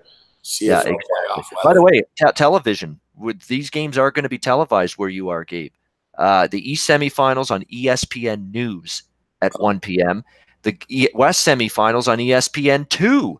ESPN2 spotlight for the West semifinal at 4:30 on Sunday. I don't know if I get ESPN News. Maybe I do. I don't even know my cable grid too well, but I know I get ESPN2. Yeah, ESPN2's got the West game. Yep. Like I said, the Bills play the Jets, but I can't go everywhere all the time. And like I said, the Bills don't deserve my attention. I'm going to Michigan and Rutgers Saturday. I do the show Sunday. I'll have my eye on the CFL online. I'll get back. I'll be watching the game after. Of course, I'm a CFL supporter. I watch the playoffs wherever I am. Even when I was in Vegas, I remember when I was in Vegas, I used to follow I used to watch the games every Friday night online. And the East-West final are on ESPN News, and then the Grey Cup in 3 weeks, November 25th, is going to be on ESPN2. Yeah, I'll be watching that. When's the Grey Cup? What's the day? Sunday, November 25th. In the home of the wonderful Mick Aussie, Edmonton. Yeah. Holy shit, it's the 25th, huh? Yep. Couple weeks. Toronto then. Yeah, 2 weeks. Oh, yeah, you will be. Yeah, that's right. I got to come back one last time. Well, you won't need ESPN2 then. You'll have TSN. Yeah. You know what, though? I think I'll be taking a plane right around that time. Fuck. It's always fucking something, man. Whatever. I know, right? Yeah, you're in the air traveling when the Grey Cup's going on. Yeah, I'll figure it out. I'll figure it out. All right, Babano, great stuff. Don't forget to check out Babano over at rightwager.com with Donnie Rightside and Big Man on Campus. Rightwager.com for Babano's complete packages. And we hit the college a little bit off the top, but we can't be here all night. Babano will be with us on the radio show on Friday. Great stuff, Babano. Thanks for the time. All right, good stuff, Gabe. Always fun on a Wednesday night. Good luck to you this weekend and everybody watching. Take care. All right, and don't forget to visit Hamilton when you get the chance, as Babano's clearly trying to get the word out. I got to get out of here. We appreciate everybody tuning in. We'll see you in the morning. It should be an interesting morning, to say the least. But, hey, that's what life's about, interesting. Hopefully we can cover this number with the T-Wolves. Give us some good news on the way out. We got screwed over on those 2 MAC games tonight. It's unbelievable. But, hey, that's life. That's gambling. There ain't no woe is me here. You lay it down, you pay the price, win or lose. Other than that, you're on your own. Appreciate it, guys. We'll see you in the morning. Give us a thumbs up. Remember to support SBR. Check out Bet Online. Watch all the SBR content. We'll be on at 9 in the morning. Other than that, you're on your own. Later.